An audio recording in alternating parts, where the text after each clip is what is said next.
It's 6 o'clock, I'm Simon Oxley. The headlines: St Albans sinkhole could take weeks to repair, another mass shooting in the US, and Royal Mail halts Aylesbury Post after dog attacks. BBC Three Counties Radio. Residents in St Albans have been told it could take weeks to repair a sinkhole that's appeared in their road. Experts say the hole in Fontmell Close is most likely to have been caused by the collapse of a previously unrecorded mine. More than 50 homes were left without power following the appearance of the hole in the early hours of yesterday morning. Helen Reeves is from the British Geological Survey. It's often very difficult to spot these events. Occasionally there will be cracks in roads and in buildings that you can see, but it's quite rare to see these sometimes. Sadly, these events happen quite quickly with little notice. President Obama has expressed his frustration at his inability to change America's gun laws after another mass shooting in the United States. 9 people were killed when a man opened fire at a community college in Oregon. The 20-year-old gunman was shot dead by police. There are delays on the M1 this morning after a crash involving a lorry and a van. The southbound carriageway has been closed between junctions 4 and 2. Highways England currently say it's expected to reopen at around 6:45. The Royal Mail has stopped deliveries to more than 120 homes in Aylesbury after a postman was attacked by the same dog 3 times. Post has been suspended for the whole of Wadden Chase after the postman required hospital treatment. More from Ollie Bayliss. In the latest incident, the dog owner was walking her dog when it slipped its collar and attacked the postman. The Royal Mail say they have contacted the dog's owner to request it's not walked during delivery times and is muzzled. But it says neither of these things have been done. The residents of Wadden Chase now have to collect their mail from the delivery office in Aylesbury. Police have charged a 20-year-old man with a knife attack in Bedford. A 19-year-old man was stabbed in the arm in Bishop's Road at 5 o'clock on Monday morning. Bailey Bowen from Foster Hill Road has been remanded in custody and has been charged with theft and grievous bodily harm. A light aircraft was forced to make an emergency landing in East Hertfordshire yesterday evening. It came down in Great Mundon near Buntingford after an engine failure. Hearts Fire and Rescue attended, but the pilot was unharmed. An animal welfare charity says more than 47,000 dogs have been abandoned in the UK in the last year. The annual survey by the Dogs Trust also found that more than 5,000 dogs were put down by local authorities in the year to April. John Grellis is from the Trust. Despite their best efforts, local authorities are struggling to cope with the number of strays, and that is because resources are stretched. And so as dog owners or as future dog owners, we do need to consider our responsibilities when it comes to that as well. In sport, France beat Canada 41-18 in last night's Rugby World Cup game in Milton Keynes. Prince Harry was among a crowd of over 28,000 at Stadium MK, a stadium record. Milton Keynes Council say their shuttle buses carried over 7,000 fans away from the stadium within an hour of the final whistle. The weather: any mist and fog will clear during the morning to leave another dry and sunny day, a maximum temperature 17 degrees Celsius. And you can get the latest news and sport online at bbc.co.uk/Three Counties. Thank you, Simon. Morning, Iain Lee, BBC Three Counties Radio. To celebrate, to commemorate, to acknowledge, to appreciate the giant, I don't know... Well, it's a giant gash in the ground, isn't it, really, St Albans? Your stories of holes, gashes, nooks and crannies. Basically anything that you can put... Basically, hole stories, please. 03459 455 555. Ever been in a hole? Ever fallen down? If you've ever fallen down a hole. If you've ever fallen down a manhole... like Dave Luton or Bod, then man alive, you get top dollar. I got married in a manhole when I was a kid. Ladies and gentlemen, thank you. And we'll have we'll hear the full story, although I suspect we heard most of it just then, but we'll hear the full story later on. Ever been in a hole? And I'm not just talking about Luton. 03459 455 555. It's Holy Friday, guys. Across beds, hearts and bucks. This is BBC Three Counties Radio. It's interesting. The number... I wasn't listening to the numbers. Oh, okay, what is it? She's talking to Tony. I thought she was talking to me. No. Is it a whole story already? Beautiful. Beautiful. All the music coming from records today. I've got a great one queued up. Again, for the people in St Albans. It's Simon. They're talking about the number of dogs abandoned. Yes. I can understand why. I genuinely, and it's not me being flippant. It's not me doing a Nick Conrad. I can genuinely understand why. I'm not digging the dog as much as the rest of my family are, if I'm honest. Right. I'm finding myself saying, "Oh, for flipping heck, not again! What'd you do that for? Stop chewing my book." She's a puppy. I'm doing that more than I'm doing. I'm having fun with the dog. Hey, it's hard work, and I'm not. I don't really like. It turns out I was right. Dogs are a pain in the bum. But she's a baby. They don't get fun until they're trained up. I don't. Why don't you leave for 5 years, go back, and then she'll be fun? Oh, as I'm walking down the stairs, I had to. As I'm walking down the stairs this morning, I had to step over a turd. Whose was it? I'm going to say the dogs, although it could have been one of the boys, the way they're behaving at the moment. I had to step over a Richard on my stairs. And it just sums up my life at the moment is cleaning up doo-doos. The internet is a wonderful thing, right? Why don't you get some doggy diapers? You can get doggy. I'm going to say it, getting the dog was a mistake.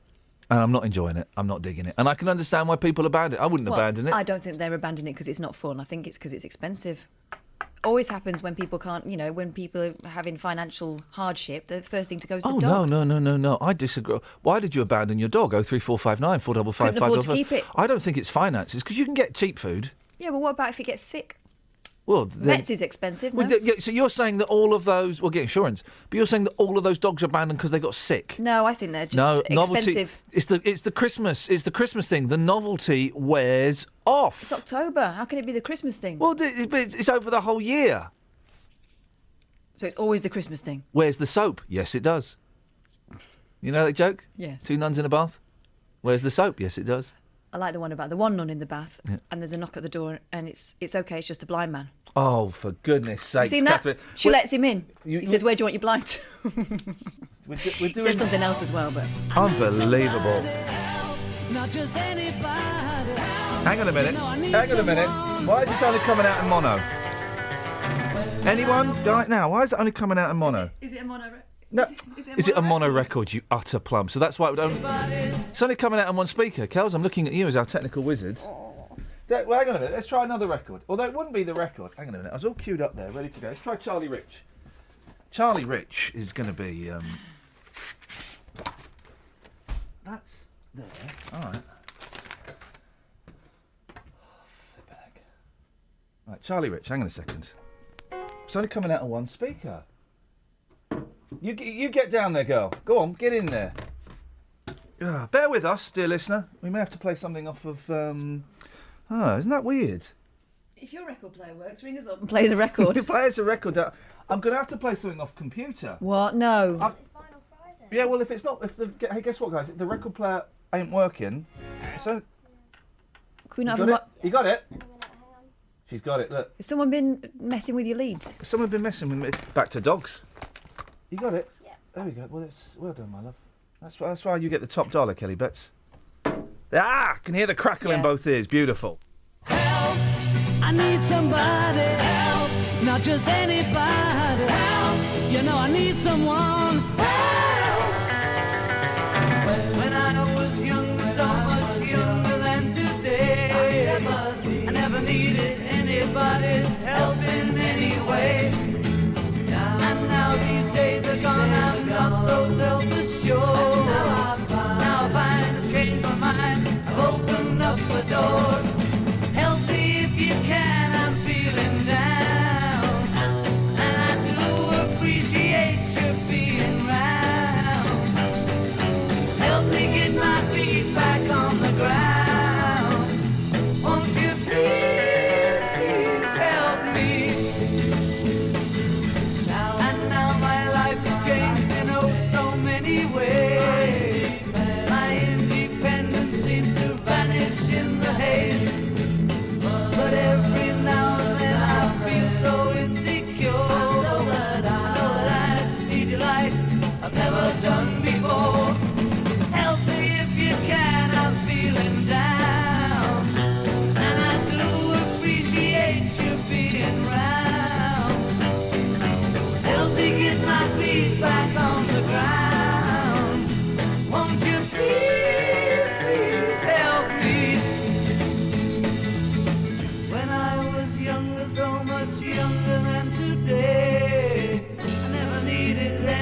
nobody's helping anyway.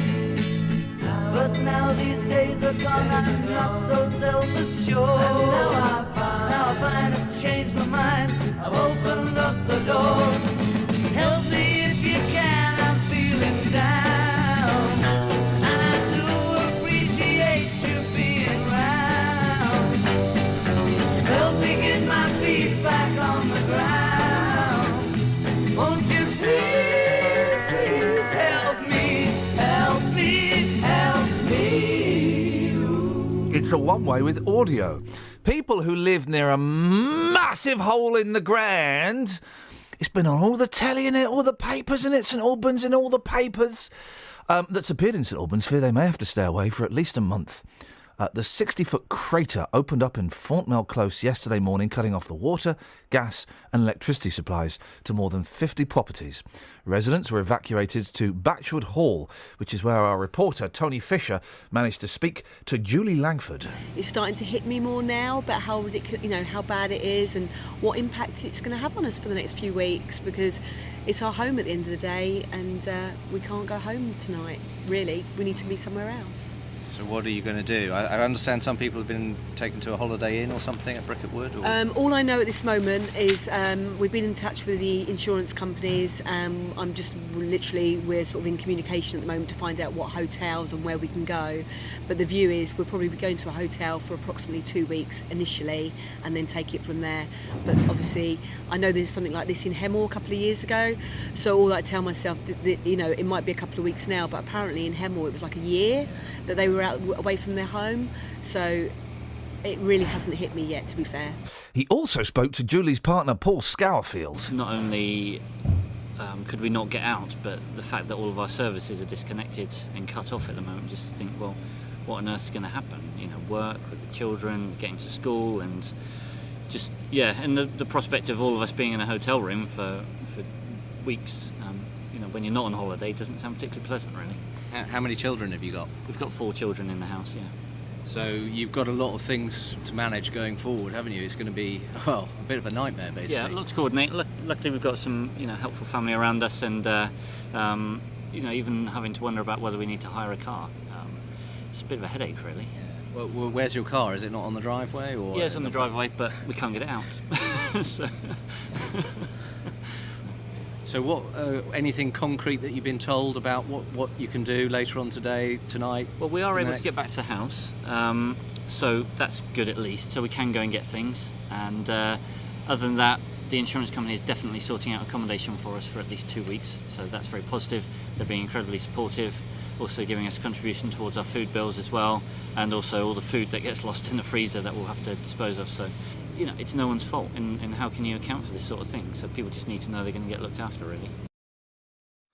There we go. When did we start? We haven't done that since like 1987, where we have a one-way with clips. What's that all about? I'll have a word. We should have had Tony on the phone. Tony on the phony. We don't, guys. We don't do it like that. Come on, that's lazy local radio. It's LLR, it's GLR. That's BBC Radio London. We don't do that. We're better than that, guys.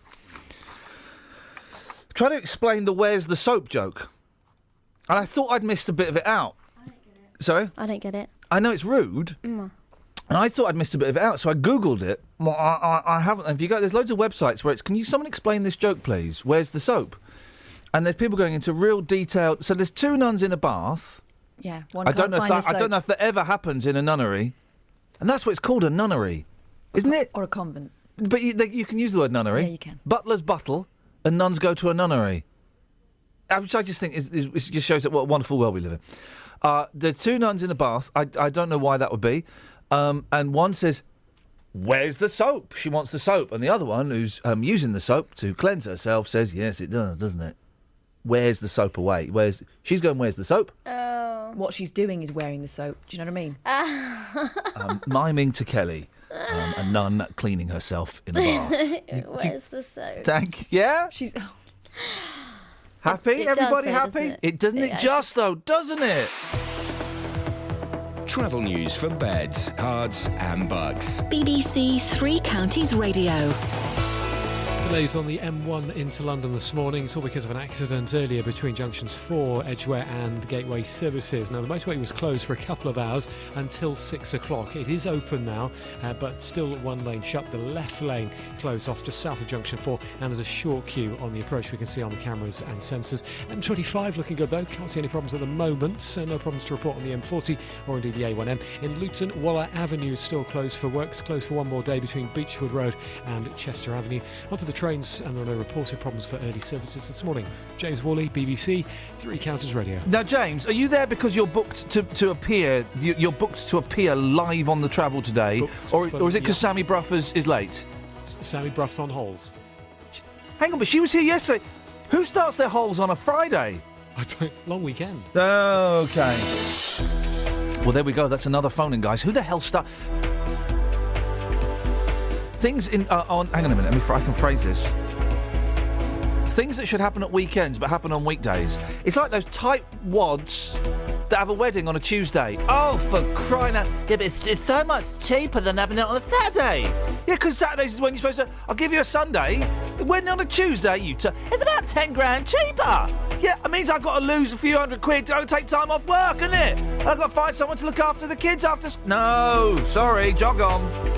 Things that happen on weekdays that should only happen at weekends. 03459 455 555. 6:16, Friday the 2nd of October. Happy birthday, Mum. Residents in St Albans have been told it could take weeks to repair a sinkhole that's appeared in their road. 9 people have been killed in another mass shooting in America, and Royal Mail has stopped deliveries to more than 120 homes in Aylesbury after a postman was attacked by the same dog 3 times. Three Counties Sport. Tomorrow, all our teams are in action. We'll bring you commentary on Watford. Very, very, really exciting to lead this team because it's very... the emotion is very high. MK Dons. Opportunity, Murphy, 1-1! Josh Murphy! Luton. Rolls it in for McGeehan, who can't take the chance. Marriott does, though. Marriott does. And Stevenage. And Hitchcock, the response is immediate from Stevenage as Hitchcock rises. As well as keeping you up to date with Wycombe. Right-footed effort, goal! Wycombe Wanderers on the counter-attack. Three Counties Sport. Tomorrow from 2 here on BBC Three Counties Radio.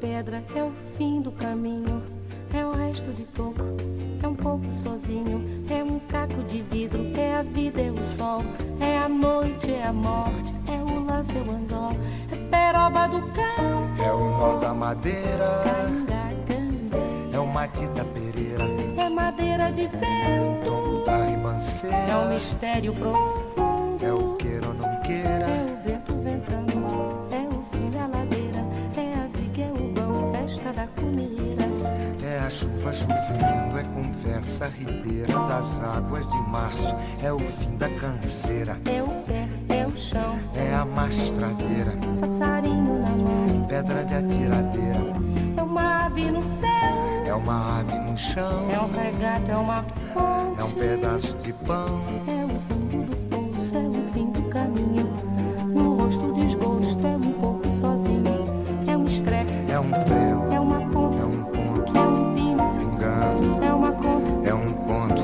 é um peixe, é um gesto, é uma prata brilhando, é a luz da manhã, é o tijolo chegando, é a lenha, é o dia, é o fim da picada, é a garrafa de cana, o estilhaço na estrada, é o projeto da casa, é o corpo na cama, é o carro enguiçado, é a lama, é um passo, é uma ponte, é um sapo, é uma rã, é um resto de mato, na luz da manhã, são as águas de março fechando o verão, é a promessa de vida no teu coração.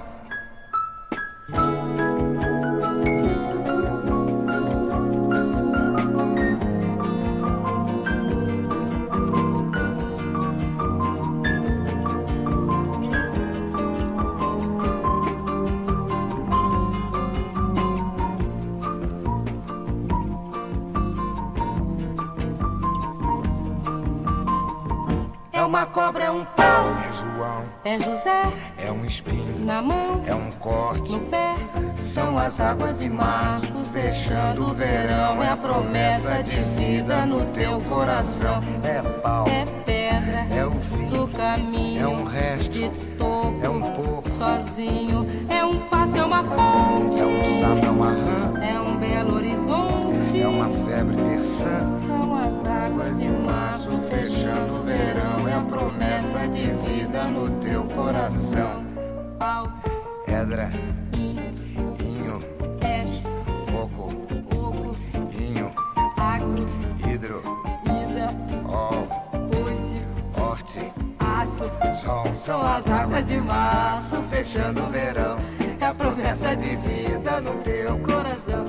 Badaba, bade baziza, zazaziza, azananenha, anandede, banandede, banandede. Just shut it, Carol. Oh, God. Are you real? No, I totally disagree with sex with a robot. Now, the Royal Mail has stopped deliveries to more than 120 homes in Aylesbury after a postman was attacked by the same dog 3 times. Post has been suspended for the whole of Wadden Chase after the postman required hospital treatment. The latest incident was happened when the dog slipped its collar whilst being walked by its owner. Well, Charlie Gilson lives on Wadden Close. Joins me now. Morning, Charlie. Good morning. What was you all got a letter, didn't you, saying that you weren't going to get your post anymore? We did, yes. That must have been a bit of a shock. Well, it was, because it come through the door about 4 o'clock in the afternoon. Right. The previous day we'd actually received post as well. Yeah. So it just come completely out of the blue that, from that day we were receiving no post. And so what, you all have to go and collect it from the post office, do you? Yes, up from the sorting office in town.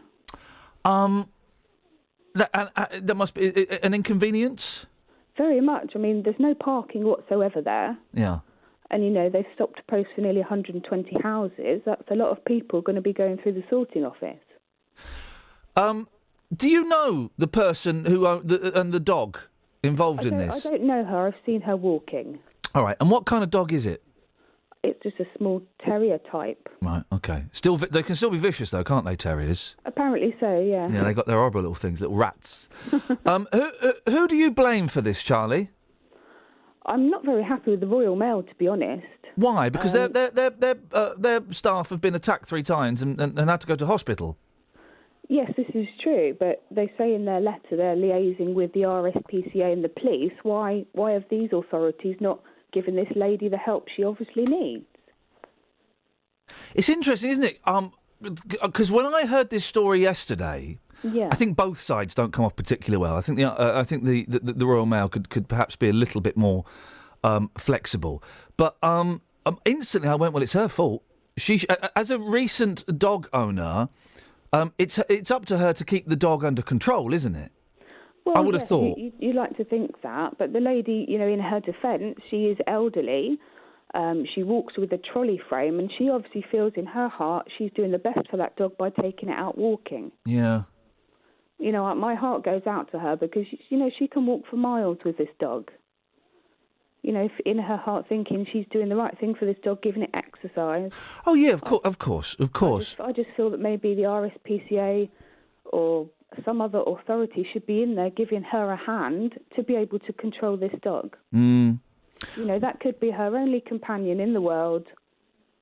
And, just over these couple of incidents, which is very sad, and I feel very sorry for the postman that's been attacked. Yeah. But I feel personally that she needs help. Yeah, I just kind of, again, I do think Royal Mail could be a little bit more flexible, but I just kind of think, well, what if that had been my little boy that had been attacked? I have young children myself. It does cross your mind. Yeah. What would you like, Charlie, what would you like Royal Mail to do? I think there needs to be some sort of compromise, because on our street we do have a lot of elderly and disabled people that aren't actually able to get to the sorting office. And you can only go and collect your post if you have identification for yourself.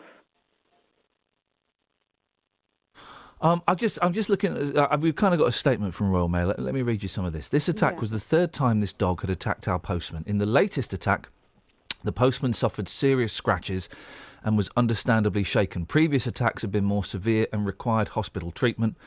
Royal Mail and the police have asked the owner to keep their dog under control. So the police have been involved, so that our postman can complete his round safely. Unfortunately, this hasn't happened. The police are now considering whether to prosecute the dog owner. It's funny, isn't it? It's an old lady, so kind of we instantly feel a little bit more sympathetic to her. But I do think, well, if it had been some bloke in his 30s or his 20s, I think, well, I know I certainly would be a little bit more, oh, well, shame on him. He should sort that dog out and prosecute him. Yeah. Yeah, it's a very difficult one, isn't it? It's a tough one, isn't it? It is a tough one. Any idea how long this is? I'm not siding with anybody, really. No, I mean, no. I'm obviously very cross because I work shifts and of course. finding time to go to the post office uptown is an inconvenience to me. How long is... What's the street like, Charlie? Is it a long street? Is it cul-de-sac? I don't know it. No, it comes out on from a main road and then it sort of bends all the way around onto another main road. Right, OK. So it's quite a fairly long street, really.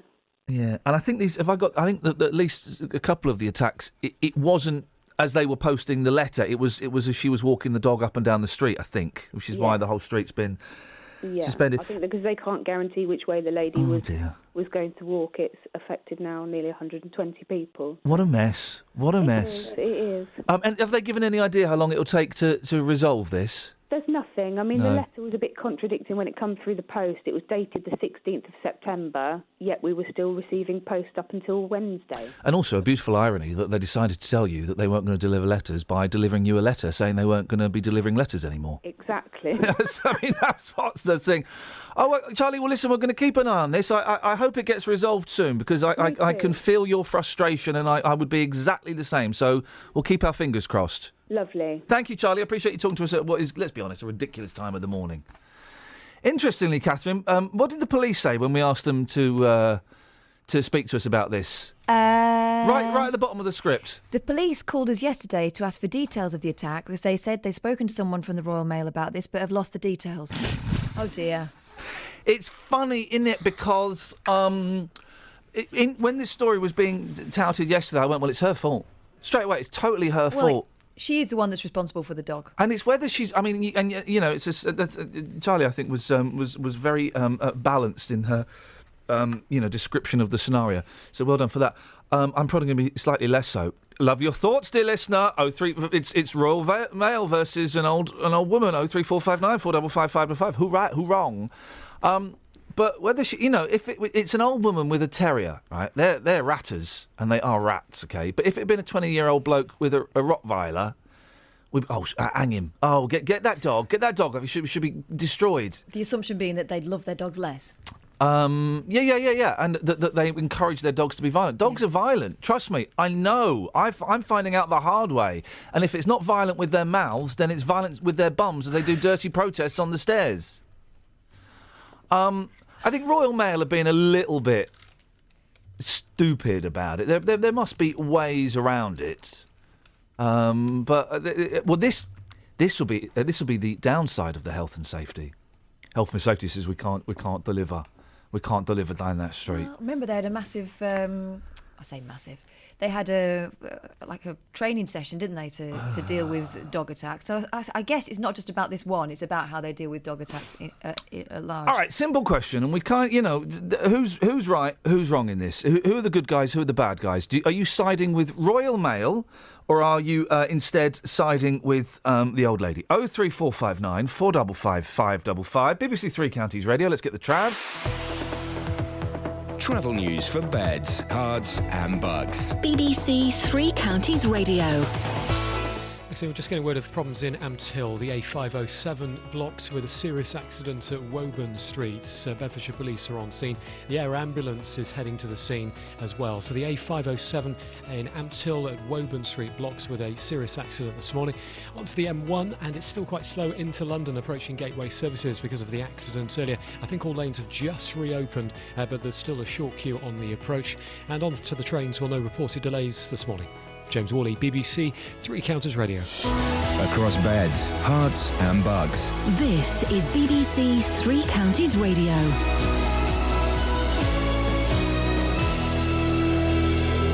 It's 6:30. I'm Simon Oxley. Residents in St Albans have been told it could take weeks to repair a sinkhole that's appeared in their road. Experts say the hole in Fontmell Close is most likely to have been caused by the collapse of a previously unrecorded mine. 9 people have been shot dead at a community college in the US state of Oregon before the gunman was killed by police. And the Royal Mail has stopped deliveries to more than 120 homes in Aylesbury after a postman was attacked by the same dog 3 times. Three Counties Sports. BBC Three Counties Radio. France beat Canada 41-18 in last night's Rugby World Cup game in Milton Keynes. Prince Harry was among a crowd of over 28,000 at Stadium MK, a stadium record. Tomorrow afternoon it's Samoa versus Japan in Milton Keynes. Earlier yesterday, Wales beat Fiji, which means England must beat Australia tomorrow to stay in the tournament.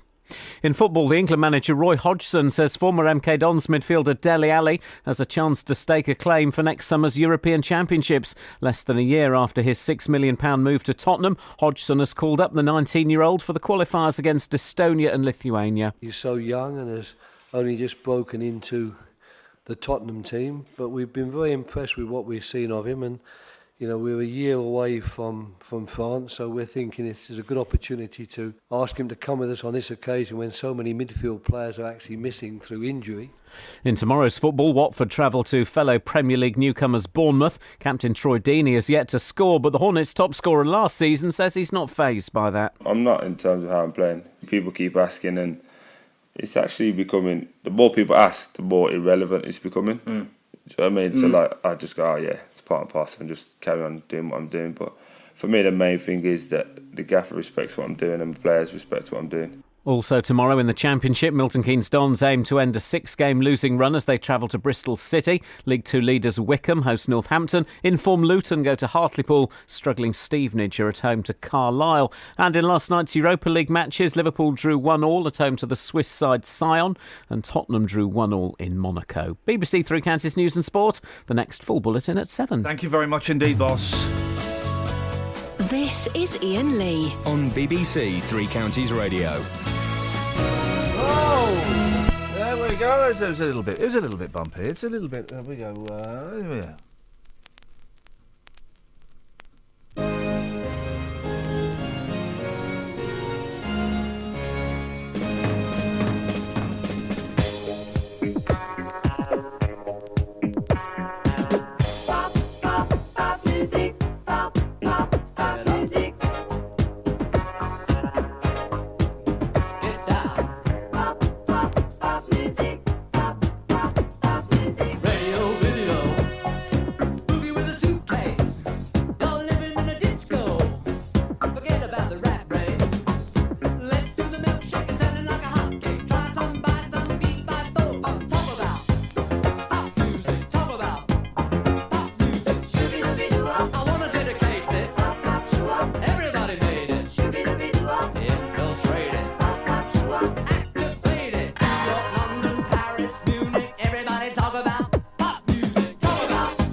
Okay, so we're asking for your whole stories, please. You can take that as loosely as you want, guys. Be as loose with the holes as you desire. 03459 455 555. Royal Mail versus a dog. Who's right, who's wrong? I think they both come over as a little bit stupid, but I'm kind of more on the side of Royal Mail. I think. And there was something else, Catherine. I cannot for the life of me remember what it was. Any ideas? Manholes. What? You were interested in manholes. What do you mean? No, You I've ever done been the down holes. one? I've done holes. Mentioned holes. There was something else. I can't think what it was. Oh, it don't matter. 03459 455 555 is the telephone number. If you want to give us a call, you're more than welcome. Oh, bloke in the microphone now. There we go. What you got in the papers? I've just seen this story about a teacher. A widowed teacher is fighting to save her career and good name following a conviction for assault. Have you seen what happened? Yes, I have. Sack her. There's all the papers have got sympathy for that. I'm in a right mood today because I've all my sympathy is for the man and against the little people. Read this. She's bang out of order. Yeah, Regina Hungerford. Sorry? Regina. I mean, that's a name, isn't it? Yeah. She's 54.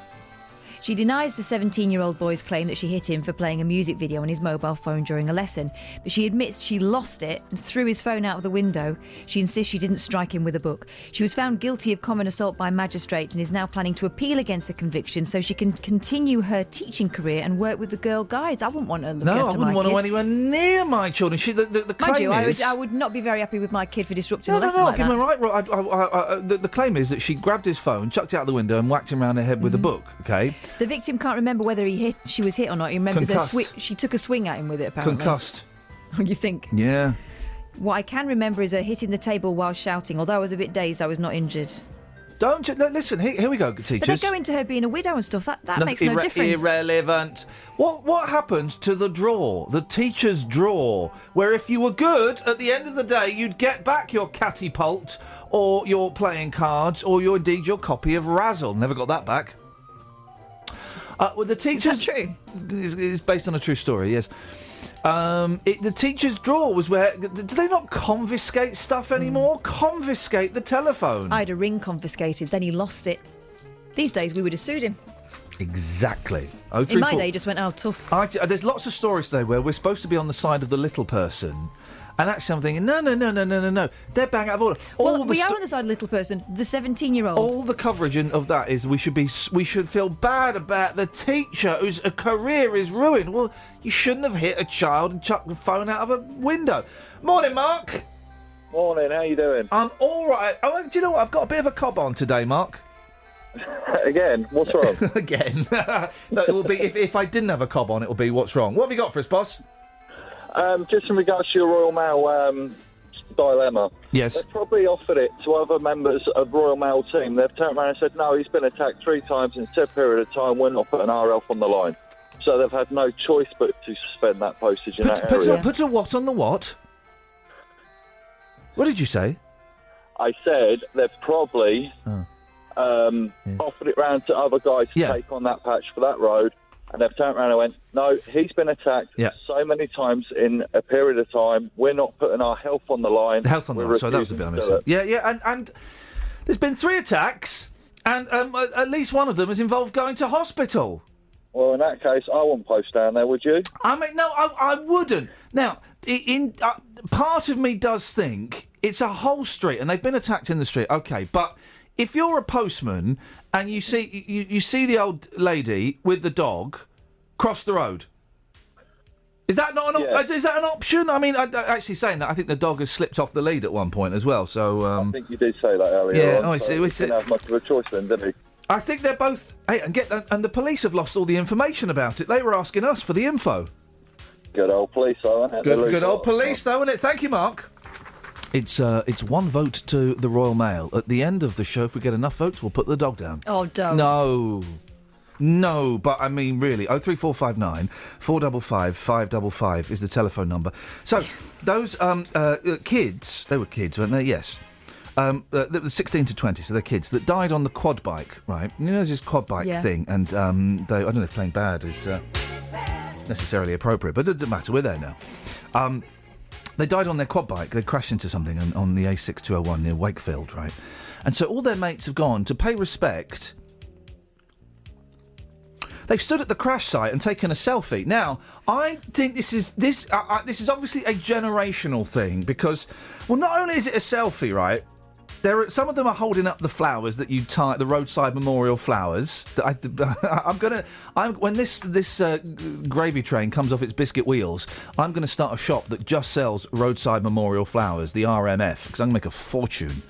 So they're holding that. They've got this big silver balloon, and they're stood there, and some of them are giving the thumbs up. They're all smiling. Some of them are doing duck faces. Oh, wow. They're all smiling. Not one of them is like, friends. I don't. Friends of 4 youngsters killed in a quad bike smash pose for a selfie at the scene. The group of 22 posted the tribute on Facebook. Other pals said, they'll be proud of you all. But some locals said the pic was insensitive. The 4, aged 16 to 20, died on the A6201 near Wakefield, West Yorkshire on Sunday. Let's go to our young person correspondent. Is that weird or what? It's nice that they've all come together. Yeah. For them. Yes. It is weird that they've taken a picture and socialised it. Thank you. Imagine if a truck had ploughed into them there. Oh, don't. No, but I mean, imagine it. Then there'd have to be. It's obviously a generational thing because it seems to me to be wholly inappropriate. But they document everything now, don't they, with a photo? But they're all stood there smiling. That's the thing. They're smiling. It's weird. All doing duck faces. It's such a weird picture. 03459 455 555. What you got? Egyptian-born surgeon. This is another one. I think we're supposed to feel sorry for him. An Egyptian-born surgeon was fired by his NHS hospital trust for a string of lewd comments to women colleagues heard on a US TV show. Now listen, I've been a foreigner who's learnt stuff off the telly. You still know it's out of order. It's a good line. I think we're supposed to think he's out of order. I feel sorry for him. Do you? Are you from another planet because your ass is out of this world? Come on! Yeah, but he was doing stuff all the time. A medical practitioners tribunal in Manchester was told he also told a junior doctor, "What shall I write about you? That you're a total babe?" He then tapped her on her bottom during his ward round, saying, "I've got you in the right place." Well, the tapping on the bum, inappropriate. The offer to write down on a report that she's a babe, well, that can only help her career. On another occasion, the married father of one emailed his secretary about a request for feedback saying, "I didn't think it was appropriate to put in the reference that I like my secretary to have big boobs and wear high-heeled F-me boots." Listen, they wouldn't have grassed him up. They wouldn't have grassed him up if he wasn't a pain. I think that, with mates you can talk to each other like that. Oh. But obviously if they grassed him up, it was a pain. Steve says, Jesus, Iain. All right, no need for blasphemy. Wow. Can't they just issue the postman with a cattle prod? If the dog attacks, then you can prod the old woman. Oh, Steve, no, come on. Steve, come on, for goodness sakes. So, they're bringing out this app. Right, and I like the sound. One. No, I like the sound of this app. Go on. This app, have you seen Community? No. Watch Community. When you finish Portlandia, that was my recommendation. Good recommendation. Yeah, it was a good one. Watch Community. All right. Because Community is brilliant. It'll take you 3 episodes to get into it, and then you'll be hooked. They did this in Community. It's an app called People. Right. A new app to rate humans like restaurants with a star rating has been hit with a backlash. I bet it's not, but I'll have it. People will let users write reviews on friends and colleagues. Oh, gosh. Anyone can create a profile for people they know without their consent. That sounds like LinkedIn. No, it sounds like nasty LinkedIn. Oh, by the way, Kelly, I'd like to add you to my professional network on LinkedIn. Would that be okay? Yeah, if you want. Brilliant. Nice one, mate. I won't accept. Okay. I'll ask again in a few minutes. Okay, thank you. The app, due to launch next month, has been branded viciously cruel and shallow on Twitter over fears of bullying and spreading lies. Oh, for goodness sakes. Why don't you go and live in Russia? If that's what you're worried. Fears of bullying and spreading lies. Britain was built on bullying and spreading lies, for crying out loud. It's called office work. So I'm guessing that I could create a Catherine Boyle profile on People. Yeah. And, Kelly, can I add you to my professional network on LinkedIn? Yes. Nice one, mate. Thank you. I won't accept. Okay, I'll ask you again in a bit. So I could create a Catherine Boyle profile, and then you could get star ratings. Yeah.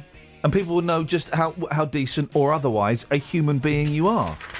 That could only be a good thing, couldn't it? Because then if I'm going into a bar and I'm about to use my my top line, do you like the One Show? Before I waste it on you, just quickly Google, because I'd have looked at your credit card to get your name. Go to the People app. Oh, Catherine Boyle only gets 1.5 stars. Not going to bother. Doesn't like the one show. Doesn't like the one show. It's not the way to my heart. It would be inappropriate, you see. Travel news for beds, cards and bugs. BBC Three Counties Radio.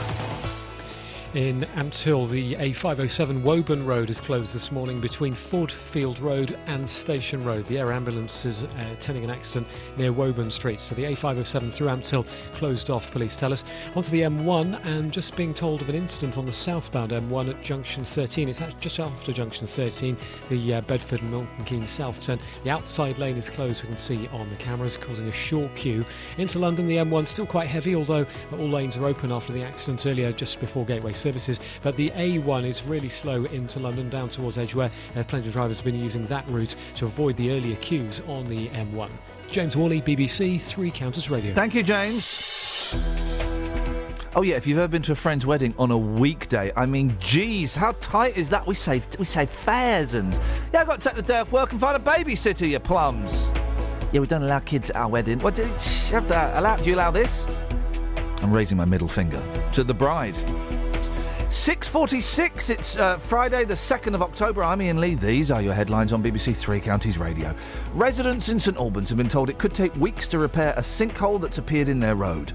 9 people have been killed in another mass shooting in America, and Royal Mail has stopped deliveries to more than 120 homes in Aylesbury after a postman was attacked by the same dog 3 times.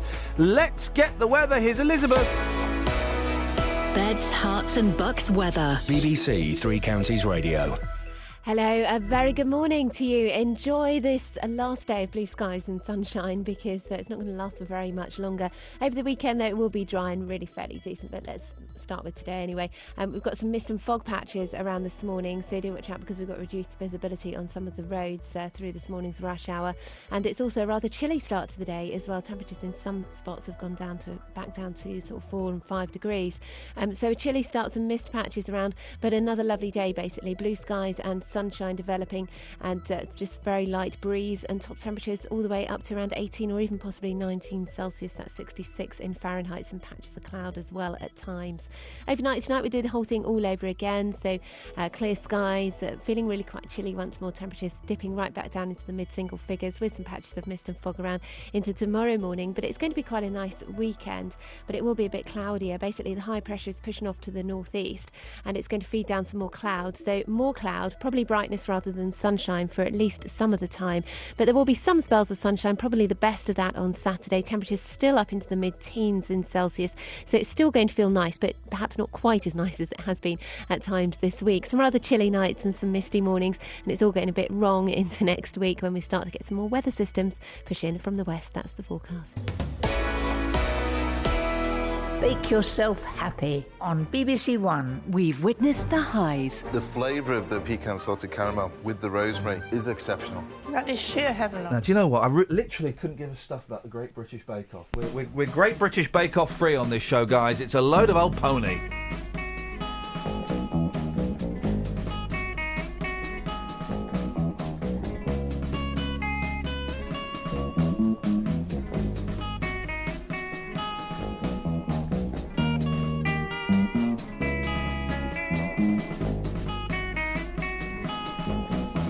C'est le temps de l'amour, le temps des copains et de l'aventure. Quand le temps va et vient, on ne pense à rien malgré ses blessures. Car le temps de l'amour, c'est long et c'est court, ça dure toujours, on s'en souvient. On se dit qu'à 20 ans, on est les rois du monde. Et qu'éternellement il y aura dans nos yeux tout le ciel bleu. C'est le temps de l'amour, le temps des copains et de l'aventure. Quand le temps va et vient, on ne pense à rien malgré ses blessures. Car le temps de l'amour, ça vous met au cœur beaucoup de chaleur et de bonheur. Un beau jour c'est l'amour et le cœur bat plus vite, car la vie suit son cours et l'on est tout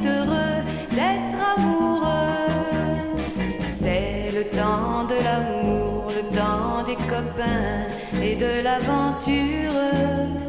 Quand le temps va et vient, on ne pense à rien malgré ses blessures. Car le temps de l'amour, c'est long et c'est court, ça dure toujours, on s'en souvient.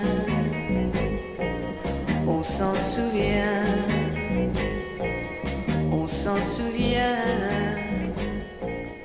On s'en souvient. Well, it sounds like the band were on strike then, in typical French style during the the recording. That's smoking facts. Of that. So there's another. I said there are a load of stories in the papers today where we are supposed to feel sorry for the protagonist. Have I got that right? I don't think I've ever said the word protagonist well done. myself. Thank you very much, Mum. Nice. I appreciate it. Right. Nice. And it's this one today, right? £160 fine just for dropping cherry stones. It seemed a reasonable thing to do. What? Disposing of a few cherry stones in the soil under a tree in the park. But a retired couple, irrelevant, that's what we're going to start doing from next week. In fact, we'll start it on tomorrow's show, midday, down the rabbit hole with Kath and Iain. We're going to just get the irrelevant words from a story and excise them. A retired, irrelevant couple reckoned without the local council's enforcement officers who fined them £160 for littering. Pete Marsh, 69, and wife Gillian, 65, were left... irrelevant, were left terrified... No, they weren't. That's a lie. After their encounter with the burly men. Mr. Marsh believed they'd been picked on because they were old and less likely to make a fuss. No. 69's not old anymore. The couple bought the cherries from a market stall in Canterbury. Irrelevant. Can they... you've seen my party trick of... It takes 20 minutes, but I can tie cherry stalks into a knot with my tongue. It takes ages. I was doing it for the kids the other day and they got bored and went off. And I went, come back, I've got it. Oh, no, so I'll give you a call when it's ready. The couple bought the cherries from a market stall in Canterbury and then sat down on the bench to enjoy a snack. This goes into real detail. They ate around 15 cherries between them. This is a very, very specific story. They ate around 15 cherries between them, and when they got up to leave, they carefully placed the stones in the soil by a tree which was in the middle of the circular bench they were sitting on. As they walked off, however, the couple were approached by two enforcement officers who said they should have put the cherry stones in a nearby bin. There was a bin nearby. Yeah, of course they should. It's littering. The officers separated the couple, took them to one side and demanded they show identification. Well, if they allowed themselves to be separated, that's that fault. Here we go. Mr. Marsh of Deal, Kent, who'd travelled to the cathedral city for a hospital appointment, all irrelevant, said he and his wife were each issued with an £80 on-the-spot fine. He said they were both shaken by the incident and told their local paper, "We were approached by two men who were quite intimidating. We thought they were policemen." No, you littered. And you can't just leave cherry stones on there, because what happens? Let's ask Kelly. What happens if you just leave cherry stones lying around? Must be tired. Oh, for goodness sakes. What happens? Well, I mean, they probably won't grow because they're market cherries. You get spontaneous cherry trees growing. I bet they won't even grow. If there were cherry trees growing everywhere, geez, the world would be full of cherries, and I hate cherries. They littered. There was a bin nearby. They were in a park. Put them in your pocket, hold them in your hand, or don't have the cherries. There's littering. They were fine. Good. Mr. Marsh said he and his wife, we were too scared at that point as we didn't really know what was going on. It was terrifying. We are law-abiding people. Obviously not. You broke a law. Mr. Marsh said he and his wife supported Canterbury City Council's stance on litter, but claimed that issue a penalty of £160 for biodegradable cherry stones was overzealous. I think, first of all, it would take them... we'll research the science. It would take ages for them to biodegrade. And then they're getting off lightly. The council has now agreed to refund one of the £80 fine. So they're only paying 80 quid for littering. You got off lightly, you chancers. You absolute chancers. I think it's outrageous that they're kicking up a stink about that, for crying out. It's outrageous, April. Good morning. Good morning, April. Good morning. Good morning, April. Good morning. Hello. Good morning, April. I mean, how long are we just going to... Good morning. Yes, April. Good morning. Good morning. Good morning. April. Good morning. Yes, April. Yes. Good morning. Good morning. Have you got a... What the hell is... Have you got a story about holes? Yes. more specifically, I fell down a rabbit hole. Ladies and gentlemen, well, we're all falling. We're about to climb out of one now. We'll be falling down one tomorrow at midday. You fell down a rabbit hole, and what was in that rabbit hole? Was it rabbits wearing little blue jackets having tea? They put down their teacups and looked up and went, "Mama!" Is that what happened? No. But my foot was stuck in it in the end. Did you twist your ankle? Yes, quite majorly actually. Oh, you say majorly? Why? Well, it was lucky it was only a year and a half after my son was born, so I still remembered all of those. But otherwise I would have blacked out. So it was really painful. The birthing technique helps with falling down rabbit holes. It does. Good to know. It helps with all pain. There aren't enough. There are no more. There aren't enough women twisting their ankles or gentlemen spraining their wrists. There's none of that going on. It used to happen all the time in the 70s, and it wasn't a good film or TV drama unless they were escaping from a monster and the woman tripped over a log, which I nearly did this morning coming down the stairs. But she would be carried, and a man would say, "Go without me, I'll only slow you down." Yeah, because men are braver than women. And my husband just said, "Are you feeling all right? Can we still get home?" Hero. What a hero. Ever been to a wedding on a weekday? No, I refuse. Well done, you, April. You were right to refuse. They are complete tightwads. The kind of people that would do such a thing, complete and utter tightwads. Story, it's sad but true. It's about a girl that I once knew. She took my love, then ran around with every single guy in town. Hey, hey, whoa, hey, hey, whoa, hey, whoa, la la la la, hey, hey,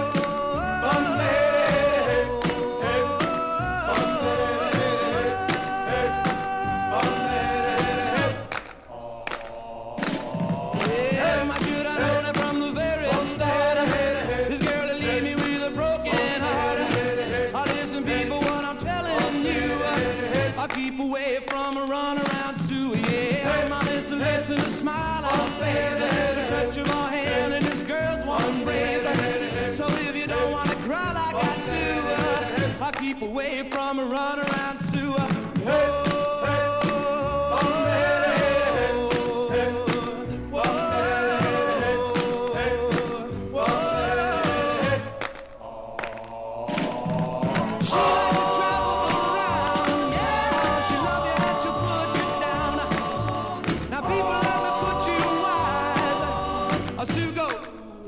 Out with other guys, here's the moral and the story from the guy who knows.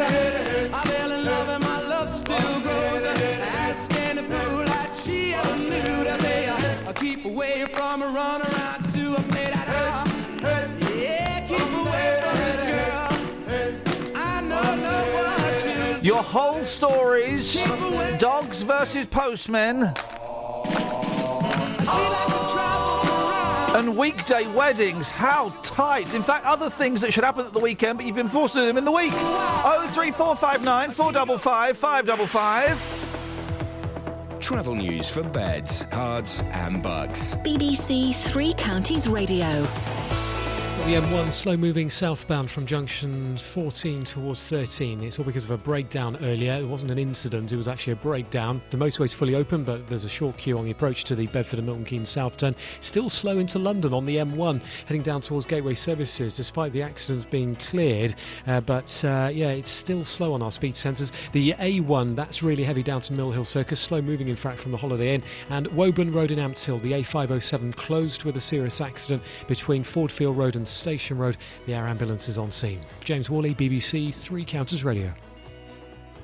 Thank you very much, James. We're climbing out of the rabbit hole. Shh, don't tell them what happened. It's the best hour of the show, and those suckers that join us now don't have a clue. Who's in the right, the Royal Mail or the old lady with the dog? Give us a call. Local and vocal across beds, hearts and bucks. This is BBC Three Counties Radio.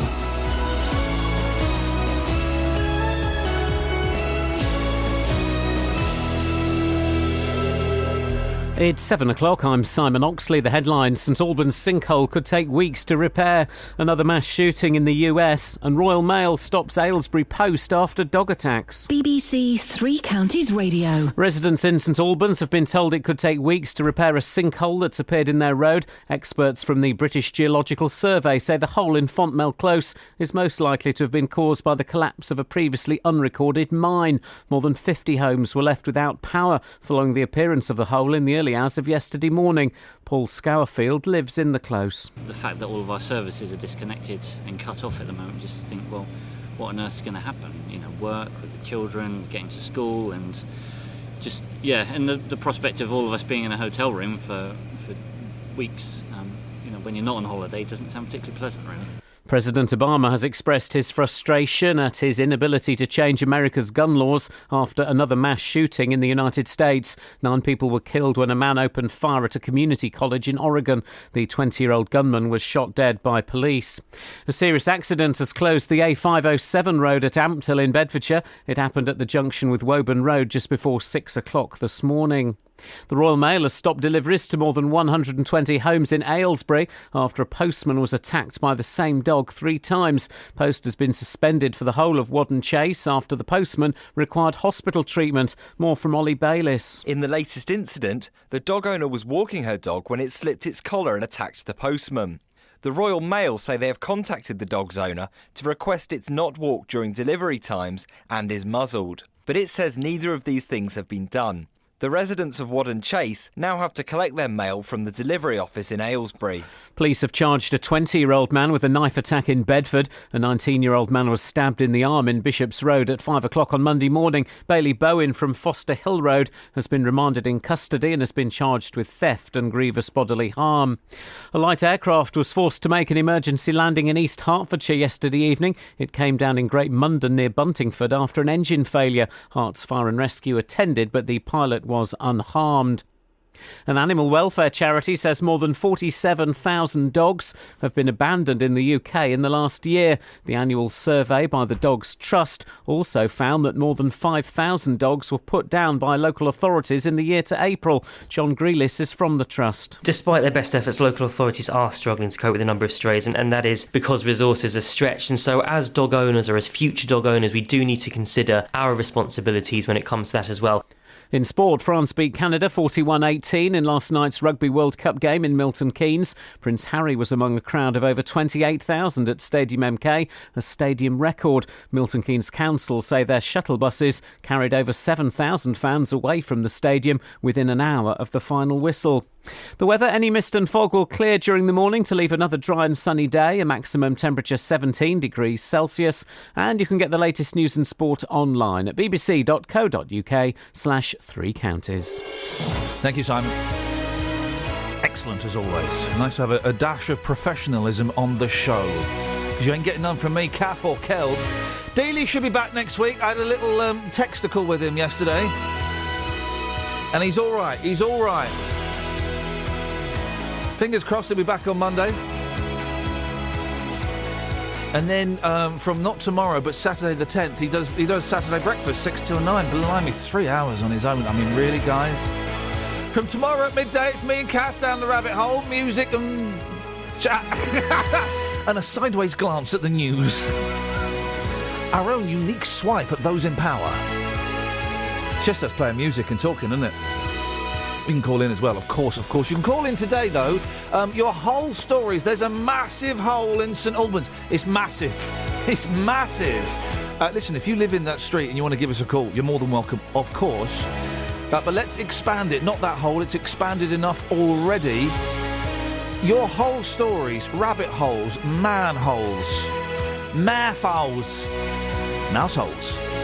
And boy, oh boy, was I disappointed to find out that mouse holes in wainscoting, they're not those cavernous things that you get in Tom and Jerry. They're tiny little things. You know why? The mouse can collapse its spine. There's your animal fact for the day. It can collapse its spine. Oh, we can do that as well. If you've ever had a joint pulled out. If you've ever had your arm pop out of its socket. I've told you the story before, I think. Hang on. Across beds, hearts and bucks. This is BBC Three Counties Radio. I've told this story many, many times when I was doing a phone-in at another... I think it was another place, probably Virgin.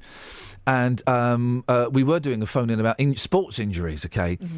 And it was someone playing rugby and their leg had become dislocated. They got in a tackle. Have you not heard this? I think... Their leg became dislocated, right? But luckily there was a doctor in the crowd. And the doctor said, I can fix it. It's going to hurt, so you can either suffer now and wait for an ambulance, or I can fix it, and it's going to be like a blast of pain. He's going, yeah, fix it. And so he got the leg, and he's kind of manipulating it, and he pulls it, twists it, and shunts it back in. Oof. And then the fella on the floor started screaming, and the painful bit was over, and they all rushed round. The doctor had caught one of that guy's nuts in his socket. The nut had gone in the socket, and anyone who does DIY will know, never put a nut in a socket. And they had to dislocate his leg again, and they had to pull it out the socket, pull the plum out, and then... Now, I haven't even got a set of those, and it makes me feel sick. Why were we talking about that? Oh, yeah, if you've ever had a dislocation, 03459 455 555, dislocation of the nation, causing me inspiration. Also, weddings on weekdays. I mean, it's just... We decided we're going to get married on a Wednesday. Why? It saves thousands. Two sets of people do that, right? Selfish people. Cheapskates. Yep. Posh people. Yeah. Because they're assuming you're not having to work the next day because you don't work. Yeah, it's just... Well, I've got to take I'm not going to take a day off work, and I'm going to take the kids out of school. Oh, no, we're not allowing kids at the wedding. Excuse me? That's what it's all about, man. The circle of life. No kids at the wedding. It's not a wedding, right? Unless at some point in the disco, there's a bloke playing Oops Upside My Head, and there's a 7-year-old boy doing skids on his knees in front of the DJ. That's when the wedding kicks off. Exactly. That's when we had that at my wedding, not Oops Upside Your Head, I don't know what it was, but we had 7-year-old kids doing skids on their knees. I went, this is a wedding. Who were the first on the dance floor? The little girls doing the organised dancing. Yeah, you exactly. need them. You need those guys. 03459 455 555, and the story we'll be coming back to shortly. An old lady, irrelevant, a vicious dog has attacked a postman, and the Royal Mail have said, well, we're not delivering to the whole street. It's happened 3 times, and the fella's been to hospital at least once. The Royal Mail have said, well, we're not delivering to the whole street. I think Royal Mail are perhaps being a little bit arch and obtuse. They could perhaps be slightly more flexible, but... I've got more sympathy with them than I've got with the woman who owns this vicious terrier. Is it terrier or Jack Russell? One of the two. Terrier. It's a terrier-type dog. Terrier-type dog. And, but she's old. Yeah, and imagine if that was your kid that was attacking postmen. The dog's out of control, no. Isn't it? Yeah, and it's sad. It's sad, but, the dog slipped off the lead. How is that even possible? We've got for ours, and she wears kind of like a harness that her front legs go into, and then there are 2 clips that the lead goes through. So there's no way she's escaping. No way. I let her off lead for the first time yesterday as we went for a walk, which is a little bit... She doesn't come to her name yet, so there's a little bit... No, she doesn't walk either. She just sat there. She sat there in the field, and I was walked off. She just sat there going, oh, you going to pick me up? Pick you up, flipping heck. 03459 455 555 is the telephone number if you want to give us a call. 81333, start your text 3CR. This is Iain Lee on BBC Three Counties Radio. 03459 455 555 is the telephone number. Whose side are you on? Then type it on the screen, please. Whose side are you on when it comes to the Royal Mail versus the old lady? 03459 455 555. Now, residents living near to a massive sinkhole in St Albans fear they might not be able to return to their homes for at least a month, and then some, I'd say. Have you seen the size of it? It's on the telly yesterday and all the papers today. The 60-foot hole opened up yesterday morning, leaving 50 houses cut off from any water, gas or electricity. Well, Herts County Council have said they expect it will be weeks before the road returns to normality. Liz Coloxi's dad is blind and was reluctant to leave his house. He lives in the street then, does he live, Liz?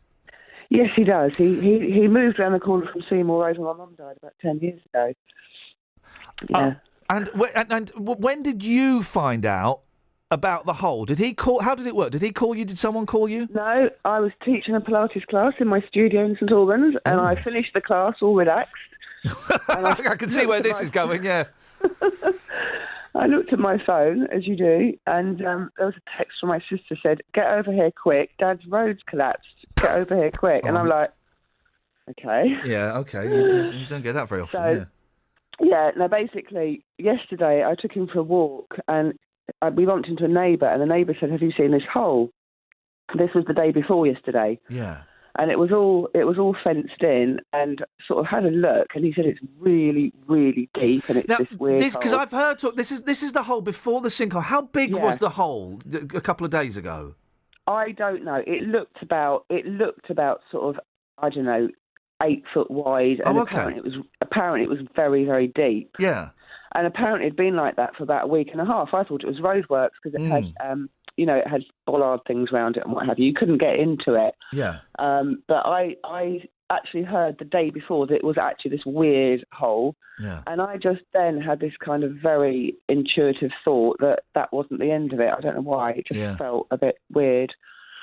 So basically, I don't know. Why that water thing kept going and the water ball didn't get out, I don't know. So you fast forward to yesterday. When you went round and saw the hole, the sinkhole as it is now, that must have been. I mean, it's an incredible sight, isn't it? When I got there, I couldn't drive through. I was told the police wouldn't let you through. Oh. I had to park on Sandpit Lane and I had to walk through Bernard's Heath, and some neighbour had opened up their back gate, and you could only get access via the back gate, and only if you were a relative. So the press, this is why the press had got hold of me, because they were desperate to get in. Obviously, they wouldn't let anyone in.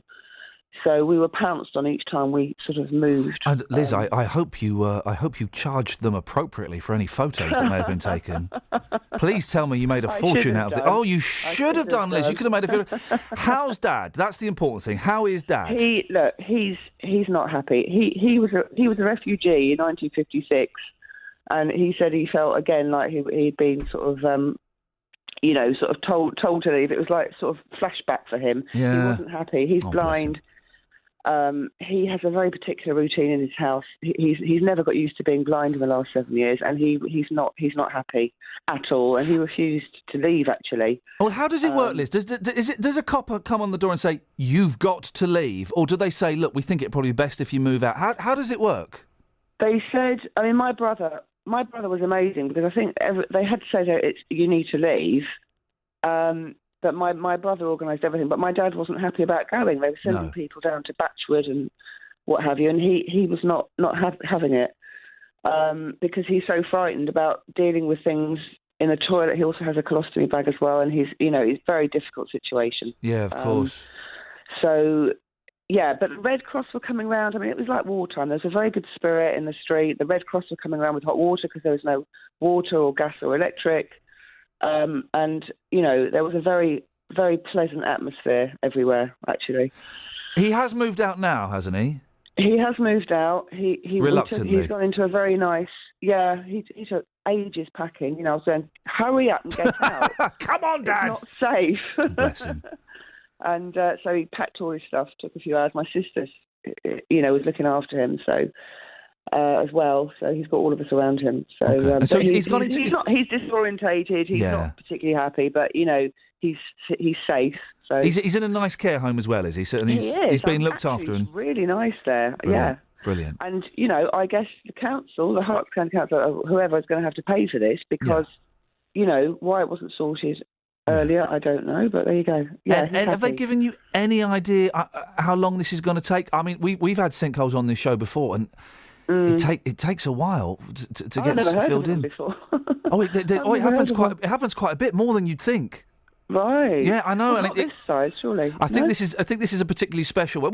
Kath, where was it? Hemel. There was one in Hemel. There was a massive one in Hemel, and I don't want to worry you. Shall I tell you this? There were some people couldn't get back to their homes for months.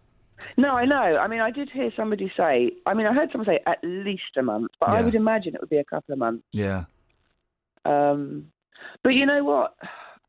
I was being interviewed yesterday saying, are you really worried? It's like, it's life. You've got to take it as a journey. You've got to take it as this is what's happening. Otherwise, your head does you in. You get too stressed. There's no point in getting stressed. You've got to see it as this is what's happening now. I'm going to deal with this now. Blimey, Liz, if this is your attitude, I want to sign up for your Pilates class.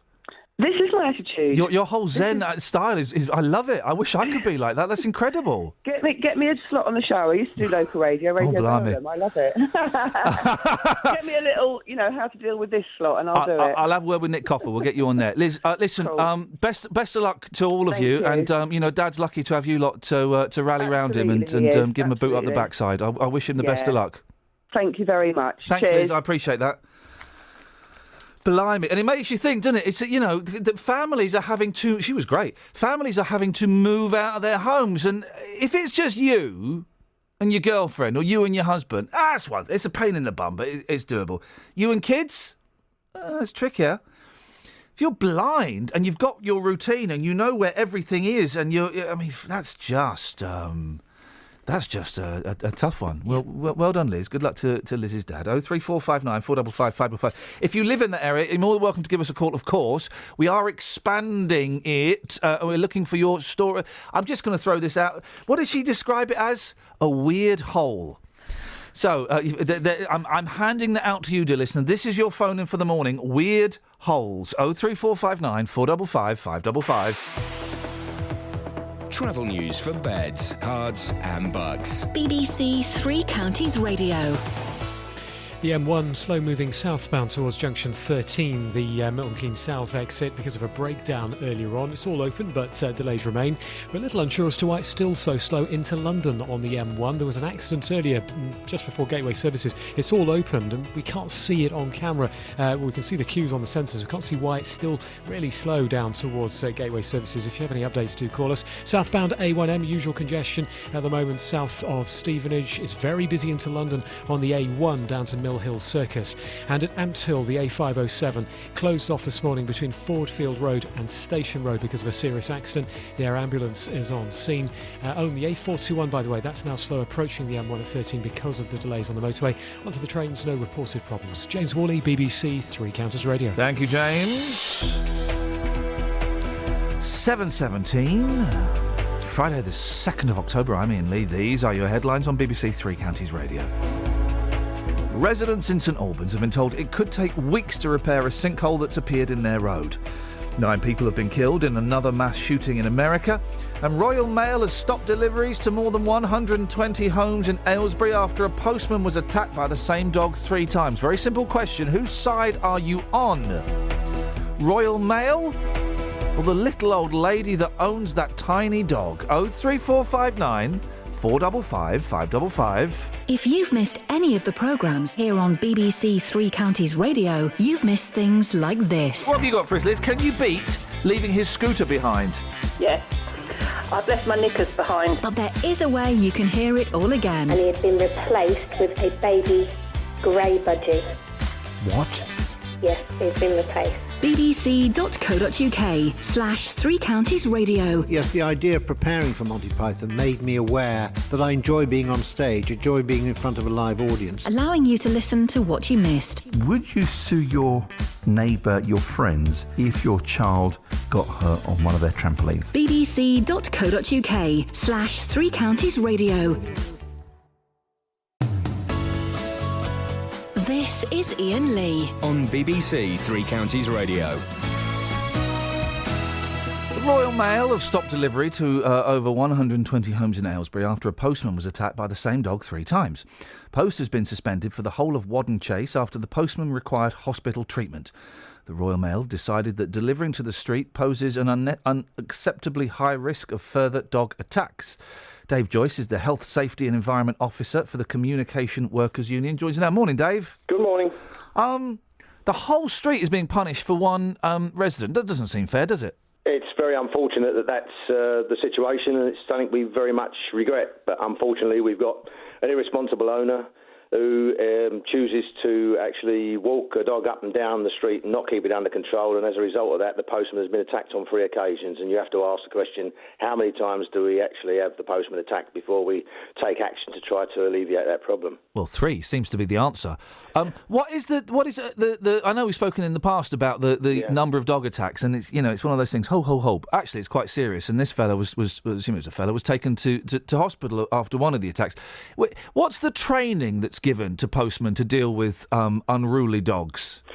Well, I think we need to actually put the situation into context and realise that there are 3,000 to 4,000 postmen and women attacked by dogs every year in the UK. It's on average about 8 to 10 attacks a day, so it's not an insignificant problem. It's a very serious problem, and it's a problem we've been trying to tackle for many years now.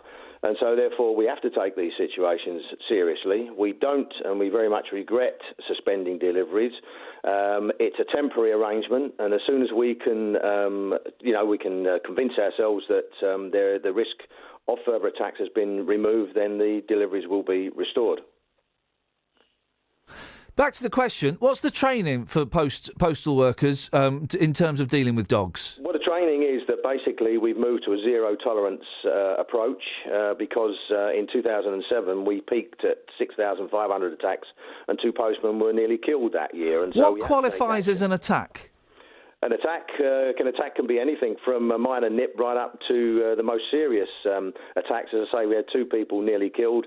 We've had fractures. We have fingers bitten off. We have serious disfigurements of our postal workers. Many of the postal workers so badly injured, both physically and psychologically, many of them are unable to carry on working as an ordinary postman. These are not insignificant injuries.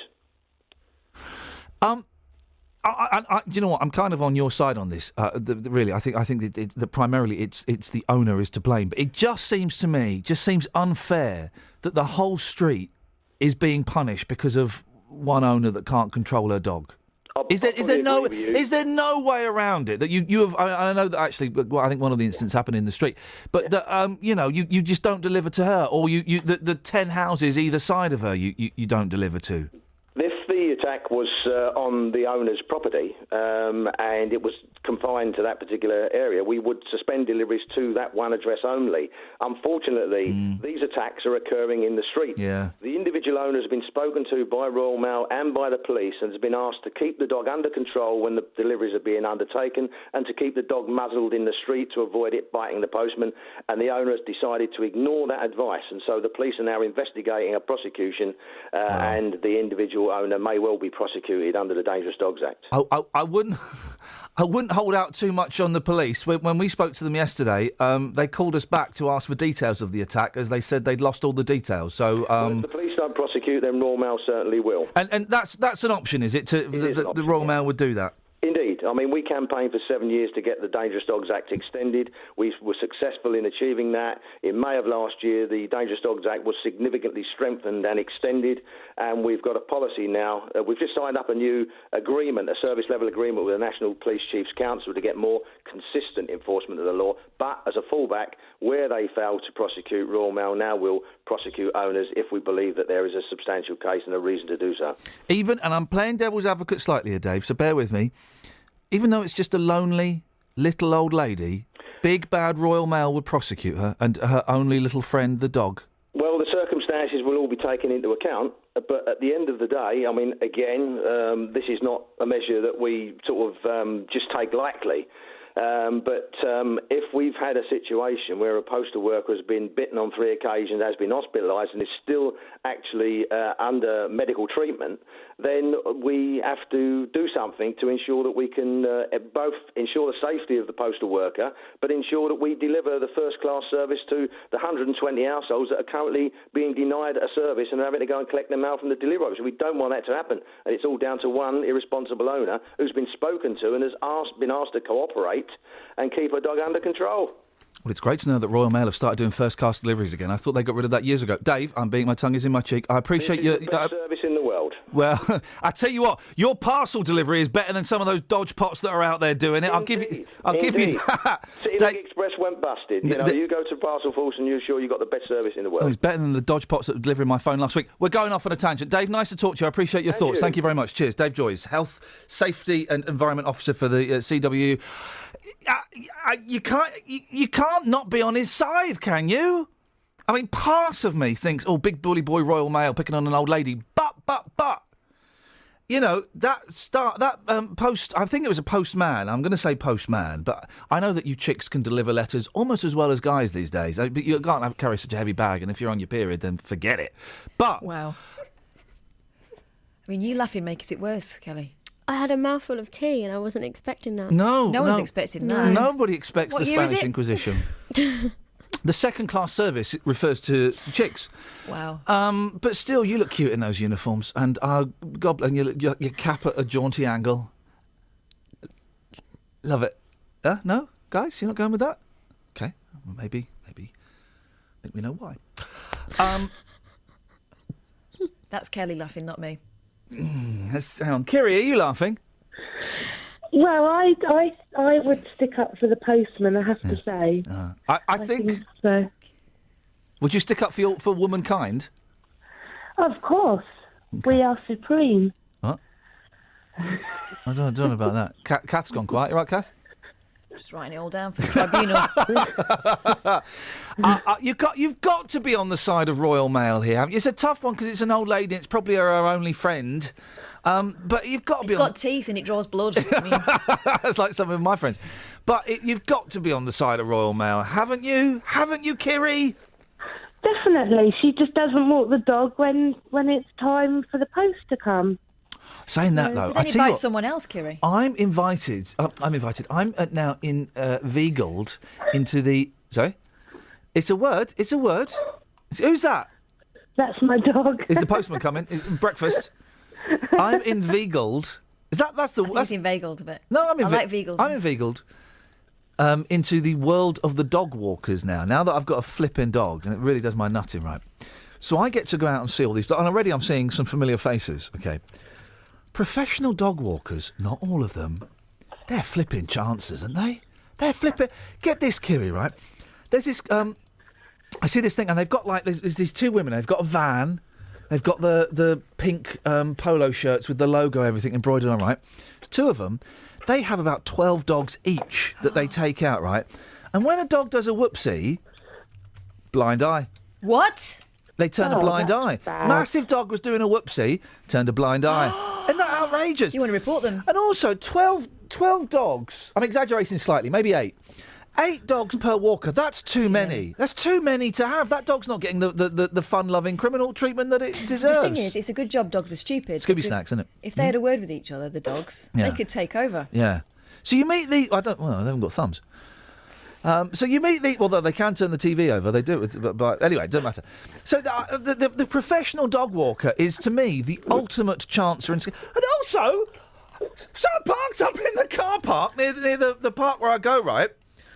And there was a professional dog walker pulled up next to me, didn't get out of the car for 10 minutes, was on her phone. She's charging for that, Kiri.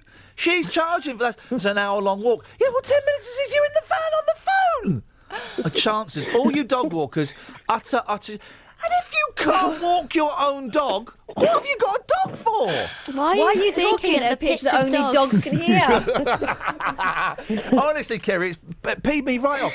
Professional dog walkers, they are this generation's. I'm trying to think of other slack, lazy. Window cleaners. Yeah, they're this generation's window cleaners, right? They're slackers. And if you can't, there he goes. If I can't say it any other way. If you can't be bothered to take your dog for a walk, you've got to hire a dog walker. What have you got a dog for? Unbelievable. You can tell it's posh where you live because they could just strap it to one of them rotary, what they call washing line things. Just let it walk around in circles. We go. Professional dog walkers, phone up and defend your slack industry, your slindustry. 03459 455. Kiri? Yeah? Because you've been banging on about dog walkers so much, we'll have to go to the travel. Can you hold on for a few minutes? No worries. Thank you very much. Travel news for beds, cards and bugs. BBC Three Counties Radio.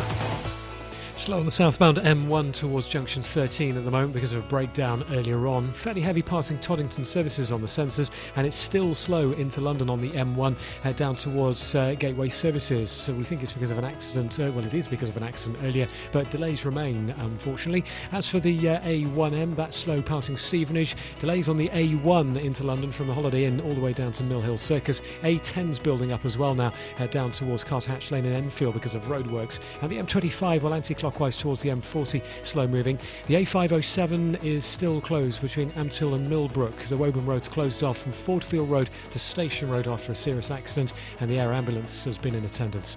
James Worley, BBC Three Counties Radio. Across beds, hearts and bugs. This is BBC Three Counties Radio.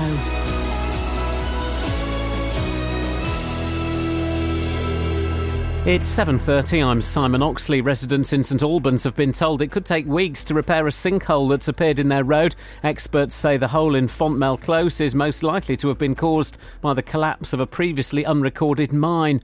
9 people have been killed and 7 injured in a shooting at a community college in the US state of Oregon. The gunman, who was 26, was killed in a police shootout. And the Royal Mail has stopped deliveries to more than 120 homes in Aylesbury after a postman was attacked by the same dog 3 times. Post has been suspended for the whole of Wadden Chase after the postman required hospital treatment. 3 Counties Sports. BBC 3 Counties Radio. France beat Canada 41-18 in last night's Rugby World Cup game in Milton Keynes. Prince Harry was among a crowd of over 28,000 at Stadium MK, a stadium record. Tomorrow afternoon it's Samoa versus Japan in Milton Keynes. Earlier yesterday, Wales beat Fiji, which means England must beat Australia tomorrow to stay in the tournament. In football, England manager Roy Hodgson says former MK Dons midfielder Dele Alli has a chance to stake a claim for next summer's European Championships. Less than a year after his £6 million move to Tottenham, Hodgson has called up the 19-year-old for the qualifiers against Estonia and Lithuania. He's so young and has only just broken into the Tottenham team, but we've been very impressed with what we've seen of him, and we're a year away from France, so we're thinking this is a good opportunity to ask him to come with us on this occasion when so many midfield players are actually missing through injury. In tomorrow's football, Watford travel to fellow Premier League newcomers Bournemouth. Captain Troy Deeney has yet to score, but the Hornets' top scorer last season says he's not fazed by that. I'm not in terms of how I'm playing. People keep asking, and it's actually becoming, the more people ask, the more irrelevant it's becoming. Do you know what I mean? So I just go, it's part and parcel, and just carry on doing what I'm doing. But for me, the main thing is that the gaffer respects what I'm doing and the players respect what I'm doing. Also tomorrow in the Championship, Milton Keynes Dons aim to end a 6-game losing run as they travel to Bristol City. League 2 leaders Wickham host Northampton, in-form Luton go to Hartlepool, and struggling Stevenage are at home to Carlisle. And in last night's Europa League matches, Liverpool drew 1-1 at home to the Swiss side Sion, and Tottenham drew 1-1 in Monaco. BBC 3 Counties News and Sport. The next full bulletin is at 8. Hang on. Well, I'm not the kind to kiss and tell, but I've been seen with fire up. I've never been with anything less than a 9. So fine, I've been on fire with Sally Field, gone past with a girl named Bo, but somehow they just don't end up as mine. It's a death-defying life I lead. I take my chances.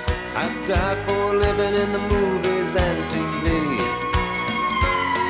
But the hardest thing I ever do is watch my leading ladies kiss some other guy while I'm bandaging my knee. I might fall from a tall building, I might roll a brand new car, 'cause I'm the unknown stuntman that made Redford such a star.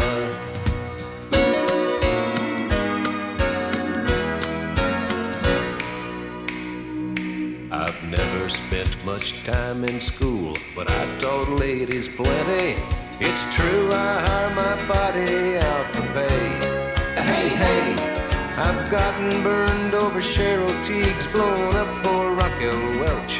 But when I wind up in the hay, it's only hay. Hey, hey, I might jump an open drawbridge or Tarzan from a vine, 'cause I'm the unknown stuntman that makes Eastwood look so fine.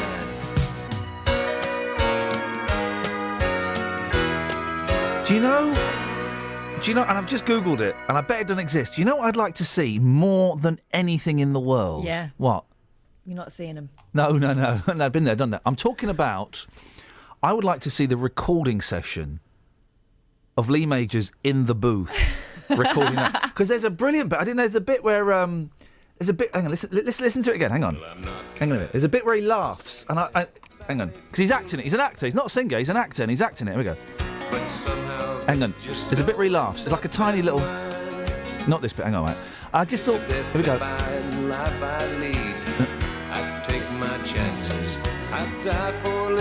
No, hang on. Here comes a little chuckle in his throat. We go. But the hardest thing I ever do is watch my leading. No, not that. Kiss some other guy. No, it's not there. Hang on. Here we go. It's going to come and go. Does the chorus. Here we go. No, okay, right, next verse. Tiny little chuckle. And I just thought, I'd like to see him do that live in concert. I'd like to hear him do it. Here we go. Oh, steady on. Here we go. Hang on. Here we go. Shh. Listen. I've never spent much time in school, but I taught ladies plenty. It's true, I hire my body out for pay. Maybe we missed it. Hey. Here we go. I've gotten burned over Cheryl Teague's, blown up for Raquel Welch.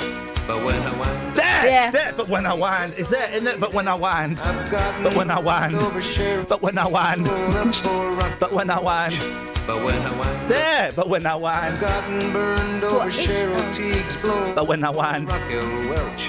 But when I wind over Cheryl you got it? Is it a laugh or is it a bad call? Raquel Welch. But when I wind up for Raquel Welch. But when I wind Raquel Welch. Stop mouthing it. But when I wind up in the hay.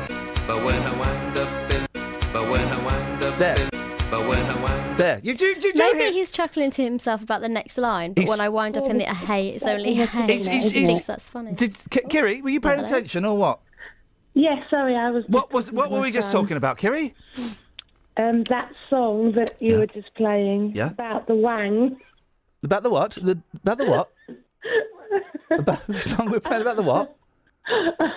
I think I picked up one word, which was wang, and that's all I heard you say. Wang? I wasn't really listening, sorry. The song, you picked up one word and it was wang? But you said... Wang? There's only one song, right? I can only think of one song that has the word wang in. Steady, guys, steady. And it certainly wasn't that. It certainly wasn't that. Sorry, I wasn't listening. I was talking about his cookery lesson. Whose cookery lesson? What the hell are you on about? I was talking to my son, which is why I wasn't listening to you. Flipping it. Have we got to do the whole thing again? I mean, really? Sorry. Okay. Well, so I'm trying. I'm desperately trying to find the ones. I tell you talk. I'm not going to listen to you. You talk to Catherine. I'm going to find the wang song. There isn't. Can everyone stop saying wang? Okay, go. Well, stop saying wang, Kiri, and tell us about the hole. Oh, don't say wang and Kiri so close together. Okay, just be careful. I want to do this show tomorrow, so just be careful. Tell us about the hole, Kiri. About 6 years ago, we had an extension outside our house, and we had to have a hole put outside to extend the front part. And it was about a 6-foot hole, and they put a plank of wood over it. And my husband forgot it was there and fell down the hole. It was awful. I did laugh, but I mean, he did end up in hospital with ligament problems. But you'd had a good laugh, so it was all worth it. What was that about, a wang? There you go. I found the wang song. There we go. I nearly played this. Well, I'm a little airplane now. There we go. Hang on. I'm a little airplane now. I'm a little airplane now. I'm a little There we go. Get ready. airplane now, and wangity wang. You can't. I'm a little airplane What? now. I'm a little airplane now. 4 minutes of this. I'm a little It's not even a noise an airplane makes. I'm a little airplane There we go. now. There we go. Hang on. Here we go, Kiri. All together. We go now. Wangity wang. Wangity wang. I'm a little airplane. There we go. That's the song we're thinking of. So that's. Who sung that? Cliff Richard in the Shadow. Oh, steady on. Topical. Kiri, we got to your story, did we? Yeah, her husband fell down a hole and she found it hilarious. Thanks for calling. 03459 455 555 poor is Kiri. the telephone number. If you want to give us a call. I nearly played that song the other day. It popped up on my iPod Shuffle and I got all excited. What stopped you? The wang bit. The wang got in the way and I thought the wang's going to ruin it, so I put it away. There's a really long text there and I can't, due to the brilliant new system that we spent $1 million on, I can't read it. Can you read that one? It starts Mr. Lee. Oh, Mr. Lee. That's not the long text. That's the short one. That's Janet. Oh, no, okay, the long one then. Rachel in Milton Keynes. Hi, Ian. I'm a postie. Oh, Lady Postie. Good, great, well done, you can carry my sack anytime you want, almost as full as a gentleman's. They use a trolley these days anyway. Get with the They programme. do. They do leave the use a trolley. That's a weird thing. When did they come off their bikes? I think about 2 years ago. Wow, that's a precise and... hang on a second. Alex Wang's on the line. Good morning, Alex. Hi there, Ian. I think you can almost smell your Sony award now, you know. Yeah, I can smell it being collected and returned immediately for crimes against radio. What you got for us, boss? Well, you started this great phone in with like Kiri did, songs with Wang in the title. She did. She really... Yes, go on. What other songs with Wang are there? Be careful. Everybody have fun tonight. Everybody Wang Chung. Wang Chung, ladies. Wang Chung was the name of the band as well, wasn't it? It was, yeah. And Wang Chung means yellow bell in Chinese, I think. It means yellow. It means It's a martial what? art, isn't it? And that's Wing Chun. Yellow bell. Nice. Yellow bell. Flipping it. That's I'm trying to find everybody Wang, because it was everybody Wang Chung. Yeah. Oh, Everybody have fun tonight. Everybody have fun. Well, you're right, Alex. Thank you very much. Well, it turns out that this phone-in's got legs. Songs with the word Wang in. Why can't I? Hang on a second. Here we go. I think he's referring to this.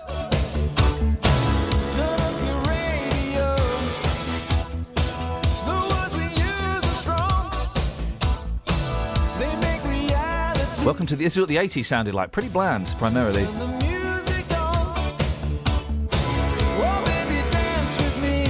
Here we go.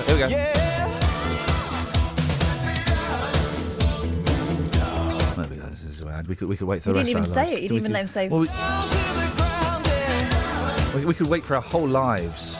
Well, shall I start reading this text and then we'll stop when he says it? Okay. Yeah. Yes. Okay. Hi, Ian.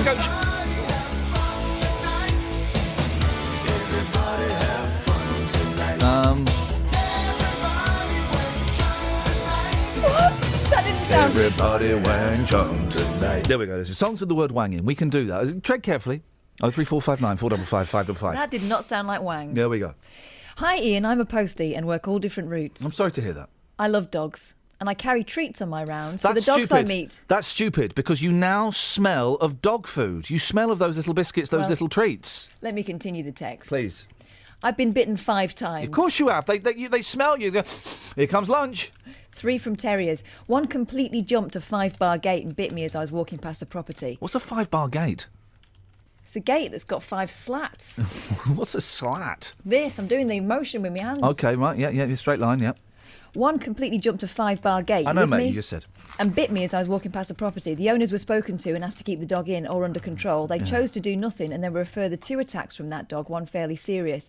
Deliveries were then suspended to the address, and we were told that if the dog was out in the garden, then we were not to deliver to the entire street. Wowzers. Eventually, the owner came to an arrangement with us due to them not getting their post, and there have been no further incidents. It's the owner's responsibility to keep the dog under control, nobody else's. Great text. And excellently read. Yeah, well. Women are twice as likely to be bisexual.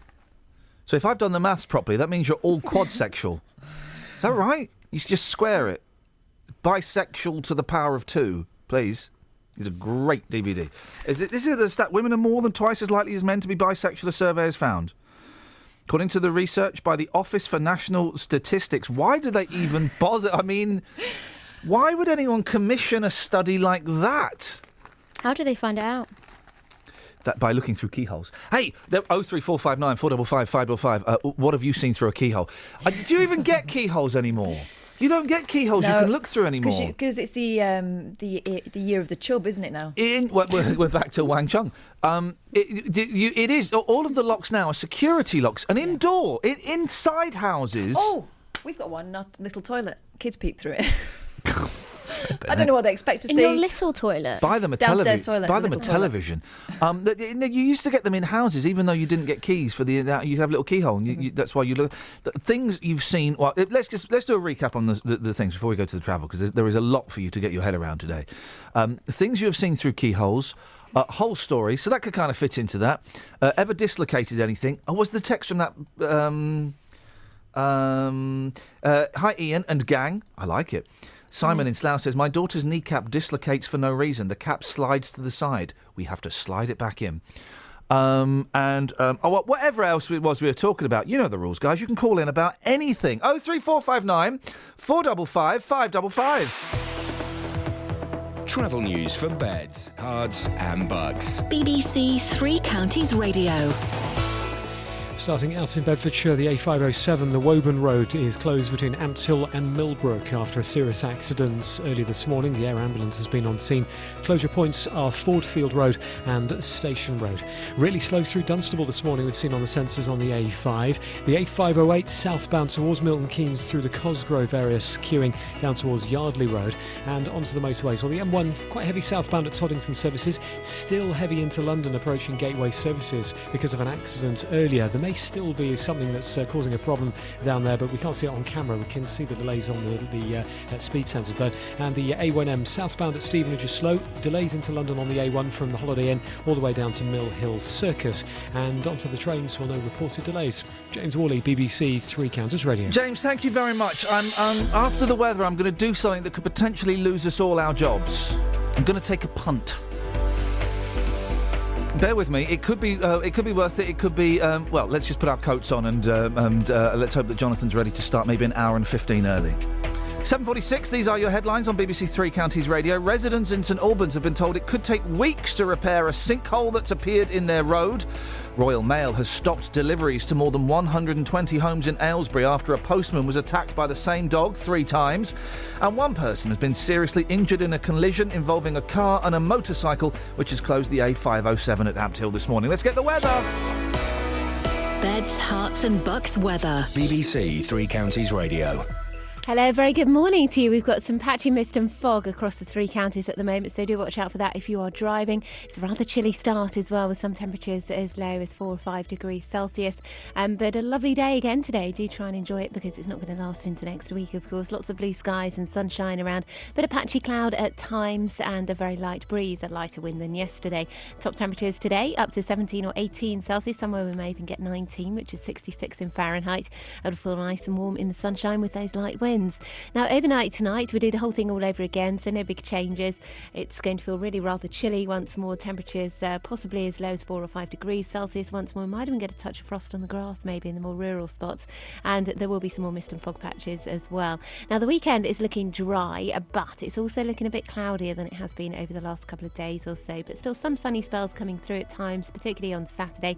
Nice and pleasant in the sunshine, but perhaps not quite as warm. We're looking at highs of 16 or 17 Celsius this time. The good weather lasting until Sunday. It's going to stay dry, but then on Monday it's going to turn wet and windy. But some milder nights to come next week. That's the forecast. Thank you, Elizabeth.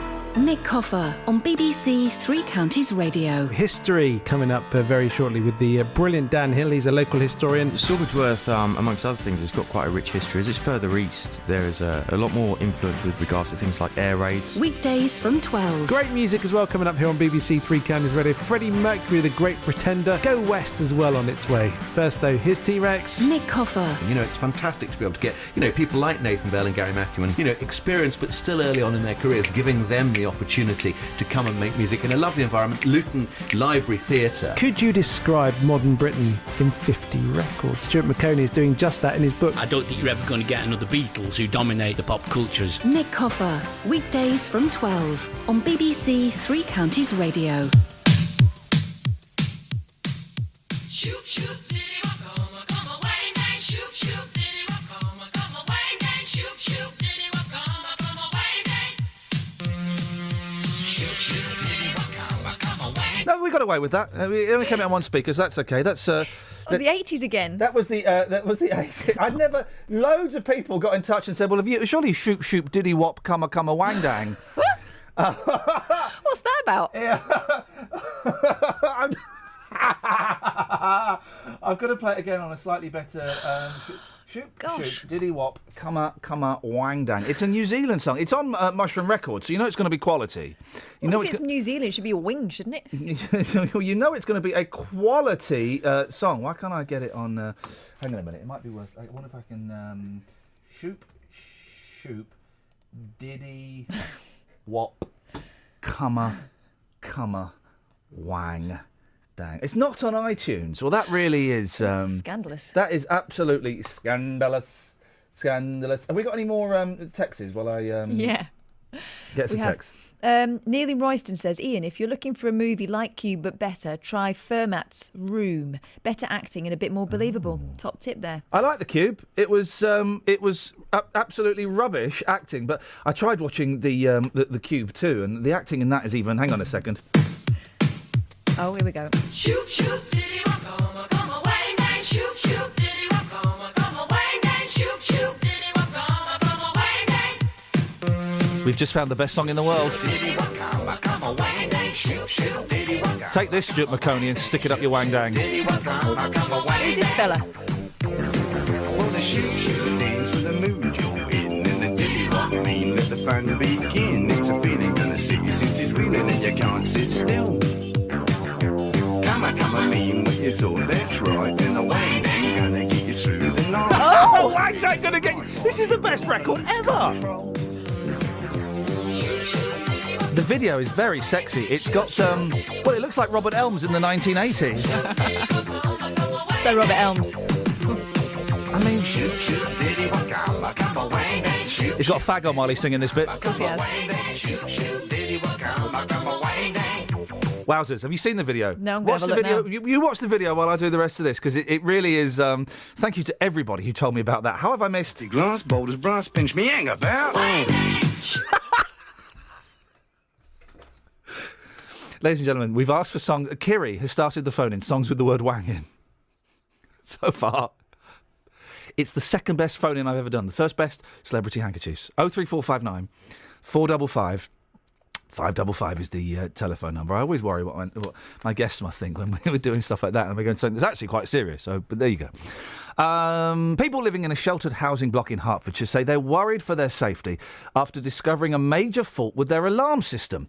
The residents of Colne Lodge in Rickmansworth only found out there was something wrong after one of them had a fall, and the alarms appeared not to work. They've since received a letter from the Housing Association saying that the fault is being repaired and they should ring 999 until it's fixed. Well, Barry Wright is a resident of the block, joins me now. Morning, Barry.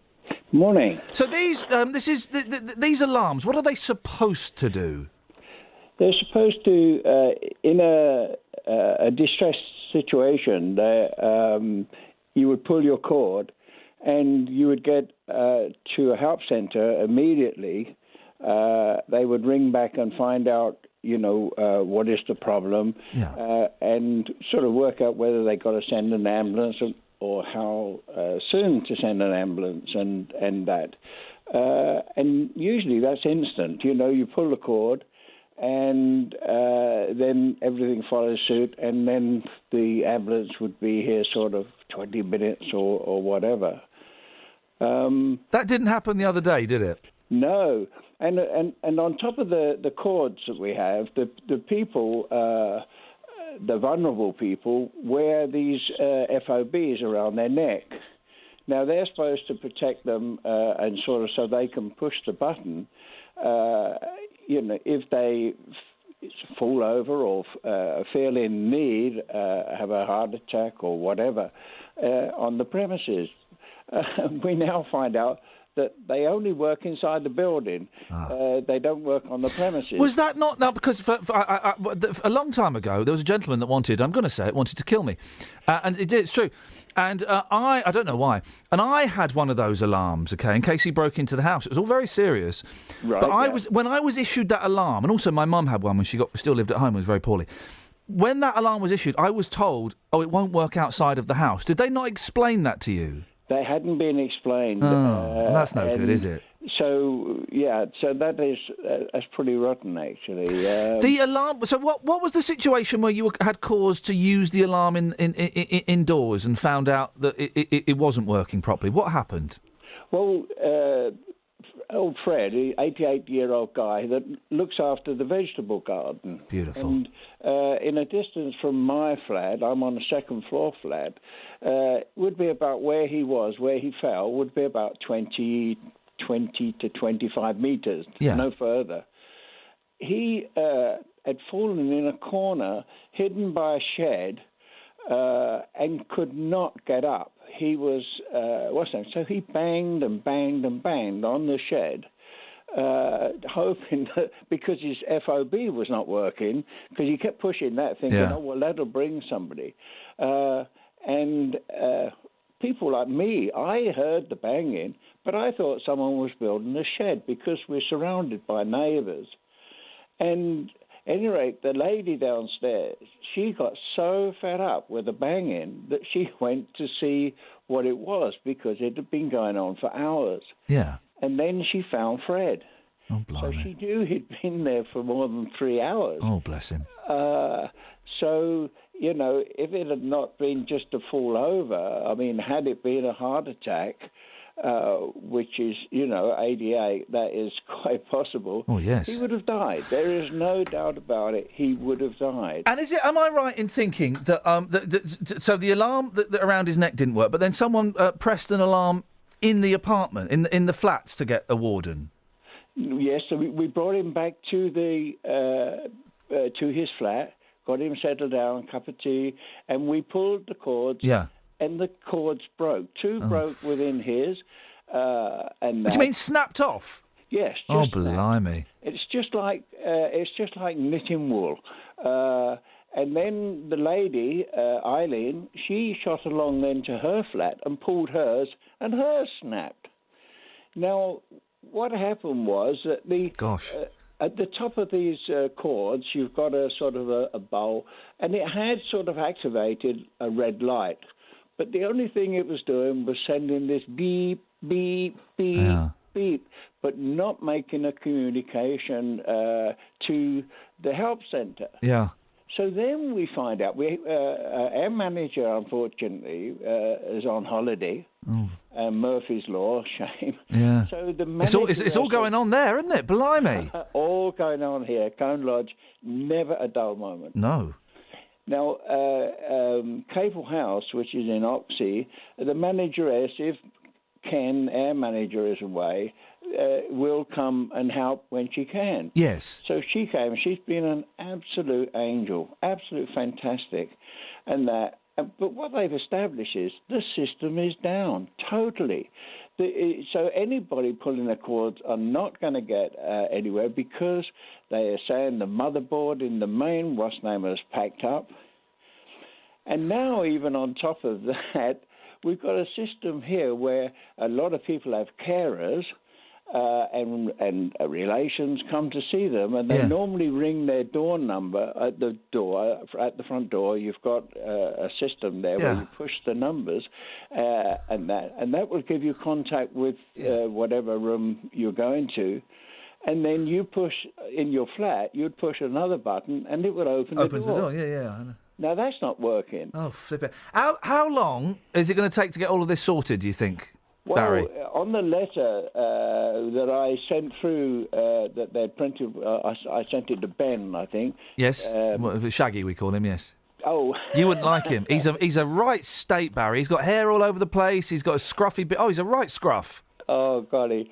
He sounds a good guy to me. Well, he's a new dad, so we'll let him off. Listen, we've got to move on very quickly, Barry. The two final important questions. First of all, how's Fred doing? Fred is fine. Beautiful. And how are Fred's vegetables? He didn't fall on the vegetables and crush them, did he? They're pretty good, yeah. Excellent stuff. He's a dear old soul. He bless loves his garden and that, you know. Well, Barry, listen, I've got to move on. I appreciate you telling us that, and I hope it gets sorted out as soon as possible. But seriously, if you met Shaggy, honestly, I think you'd disapprove. Travel news for beds, cards and bugs. BBC Three Counties Radio. The A507 between Ampthill and Millbrook is closed this morning after a serious accident. The air ambulance was in attendance earlier. Closure points are Fordfield Road to Station Road. There's a queue back on the Ampthill Road from the 101 roundabout. Really slow through Dunstable this morning. The A5 particularly slow. CCTV say it might be down to the foggy conditions. They've had reports of temporary traffic lights that they can't see because of the fog apparently. And as for the M1, well, really busy still into London approaching Gateway services. And the A1 very heavy down to Mill Hill Circus. We can see it on the sensors. James Worley, BBC Three Counties Radio.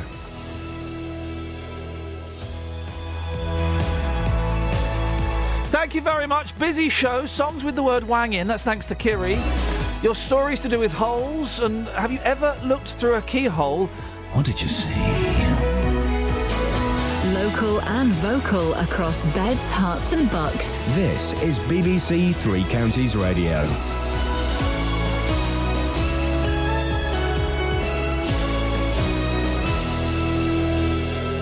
It's 8 o'clock. I'm Simon Oxley. The headlines: St Albans sinkhole could take weeks to repair. Dog attacks halt postal deliveries in Aylesbury. And Prince Harry among record crowd at Milton Keynes. BBC Three Counties Radio. Residents in St Albans have been told it could take weeks to repair a sinkhole that's appeared in their road. Experts say the hole in Fontmell Close is most likely to have been caused by the collapse of a previously unrecorded mine.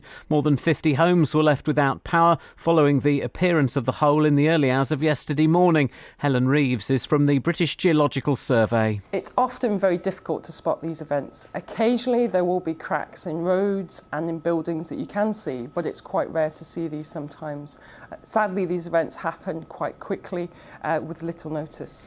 The Royal Mail has stopped deliveries to more than 120 homes in Aylesbury after a postman was attacked by the same dog 3 times. Post has been suspended for the whole of Wadden Chase after the postman required hospital treatment. Dave Joyce is from the Communication Workers Union. If the attack was on the owner's property and it was confined to that particular area, we would suspend deliveries to that one address only. Unfortunately, these attacks are occurring in the street. The individual owner has been spoken to by Royal Mail and by the police and has been asked to keep the dog under control when the deliveries are being undertaken and to keep the dog muzzled in the street to avoid it biting the postman, and the owner has decided to ignore that advice. One person has been seriously injured in a collision involving a car and a motorcycle which has closed the A507 at Ampthill in Bedfordshire this morning. It happened at the junction with Woburn Road just before 6 o'clock. Various road closures are currently in place. Motorists are being asked to avoid the area. 9 people have been killed and 7 injured in a shooting at a community college in the US state of Oregon. The gunman, who was 26, was killed in a police shootout. President Obama has expressed his frustration at his inability to change America's gun laws. As I said just a few months ago, and I said each time we see one of these mass shootings, our thoughts and prayers are not enough. It's not enough. And it does nothing to prevent this carnage from being inflicted someplace else in America next week or a couple of months from now. Police have charged a 20-year-old man with a knife attack in Bedford. A 19-year-old man was stabbed in the arm in Bishop's Road at 5 o'clock on Monday morning. Bailey Bowen from Foster Hill Road has been remanded in custody and has been charged with theft and grievous bodily harm. A light aircraft was forced to make an emergency landing in East Hertfordshire yesterday evening. It came down in Great Mundon near Buntingford after an engine failure. Hearts Fire and Rescue attended, but the pilot was unharmed. In sport, France beat Canada 41-18 in last night's Rugby World Cup game in Milton Keynes. Prince Harry was among a crowd of over 28,000 at Stadium MK, a stadium record. Milton Keynes Council say their shuttle buses carried over 7,000 fans away from the stadium within an hour of the final whistle. The weather: any mist and fog will clear during the morning to leave another dry and sunny day, a maximum temperature 17 degrees Celsius. And you can get the latest news and sport online at bbc.co.uk/3 counties.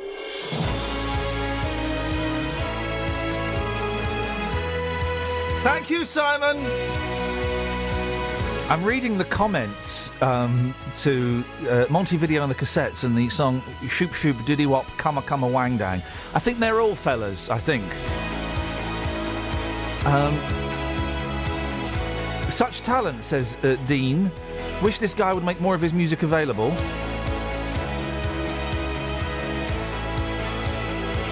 I mean, a lot of these I can't read, but one of them says, I lost my lolly to this. I don't know what that means. I think I've got an idea. Okay. Don't know what that means. We'll be playing. We'll play all of that song at 8:30. I think it needs to be done. Catherine, what are we talking about on the show this morning, please? We're talking about the case of the street in St Albans where they're not having their post delivered because an old lady's dog was attacked by postie 3 times. Yeah. 3 times. One needed hospital treatment. So what do you do? I think the Royal Mail are probably right. I'm erring on the side of the Royal Mail. It feels heavy-handed, but if that post is attacked for a fourth time, they could be liable for all sorts. Do we know if this lady has her full marbles, her full set of marbles? Do we know if she's well, basically, I guess is what I'm asking. She's not massively mobile, is she? Well, she is.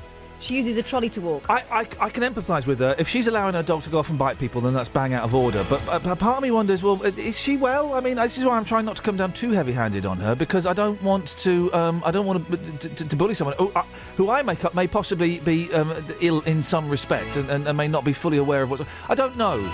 If you know this lady, we're not speaking to her, are we? I think we tried to. We can. Your thoughts, please. 03459 455 555. Your stories about holes. Any hole will do. Ever look through a keyhole? Songs with the word wang in. Tread carefully. Yeah, that'll do for the moment, I think. That'll do. Across beds, hearts and that'll bucks. do. This is BBC Three Counties Radio. The thing is, if this dog had attacked in like the front garden, then I would suggest that banning the whole street, deliveries to the whole street, is perhaps heavy-handed. But it's happened in the street, so Royal Mail are probably right. What was interesting when we spoke to a resident of the street is that she was angry with Royal Mail. I would be angry with the owner of the dog. I think that's where my frustration would be. Aimed towards 03459 455 555 is the telephone number. If you want to give us a call. Anne's in Aylesbury. Morning, Anne. Good morning to you. Good morning, Anne. What you got? Right. Does this dog only go after the postman? Is my first question. We only know about attacks on postal workers, but I would be surprised if that were the case. Right, and I understand that it often slips its collar and runs after them. Yeah, I don't know how that's possible. Right, this could cause an accident. Yep. So if you're driving a car dangerously, you get done for driving without due care and attention. Yep. Is this lady not walking her dog without due care and attention? This is what makes me think. This is what makes me think, Anne, that perhaps this lady, instead of the finger of accusation, might need a little bit of help. Do you know what I mean? That maybe she's struggling with this dog. Well, obviously she's struggling with this dog if this is happening. I believe that she needs assistance walking and uses like a shopping trolley to help her walk. That maybe she needs some kind of assistance. Maybe she can't cope with having a dog. I don't know. But I wouldn't want to be the one that suggests we take away what is potentially her only friend. Exactly. On your report earlier on, they said about maybe the RSPCA or somebody like that going in to assist her. Yeah.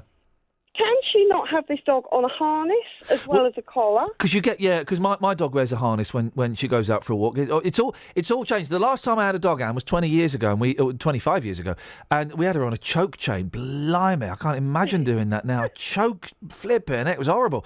But dog technology has moved on a pace, and you're right. Those harnesses that they kind of step into, they seem to do the trick. They can't get out of them. If this is only at certain times of the day when the post is delivering, can't she be served with some sort of ASBO so the postman can have set times? Yeah. He can go down the street quite happily, doing his business, which everybody pays for. It's not the postman that does his business. I think the dog does his business. Oh, you mean delivering the letters? Yes. Sorry, yes. Exactly. Yeah. Anne, have you got dogs? I have, yes. I've always had dogs. I'm really regret. I'm not going to get rid of my dog. My family love her, but do you know what? It turns out I was right about dogs all the time. They're a pain in the backside. I have been in the scenario where my dog bit my nephew. Oh.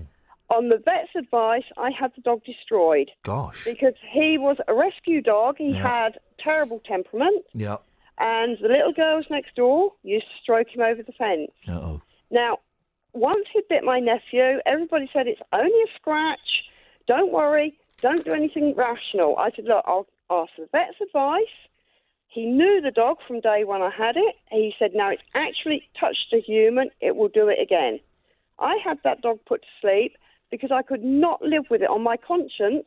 Once it had done that, if that bit the two little pretty girls next door and scarred their faces, I would have to live with it. But hang on a minute. You had the dog destroyed. How bad was the bite to your nephew? It was only a scratch, but this dog. And you had it put down because of that? Yeah, I rescued it at the age of 7 months old. Right. For 7 months, it had been kept in a stable.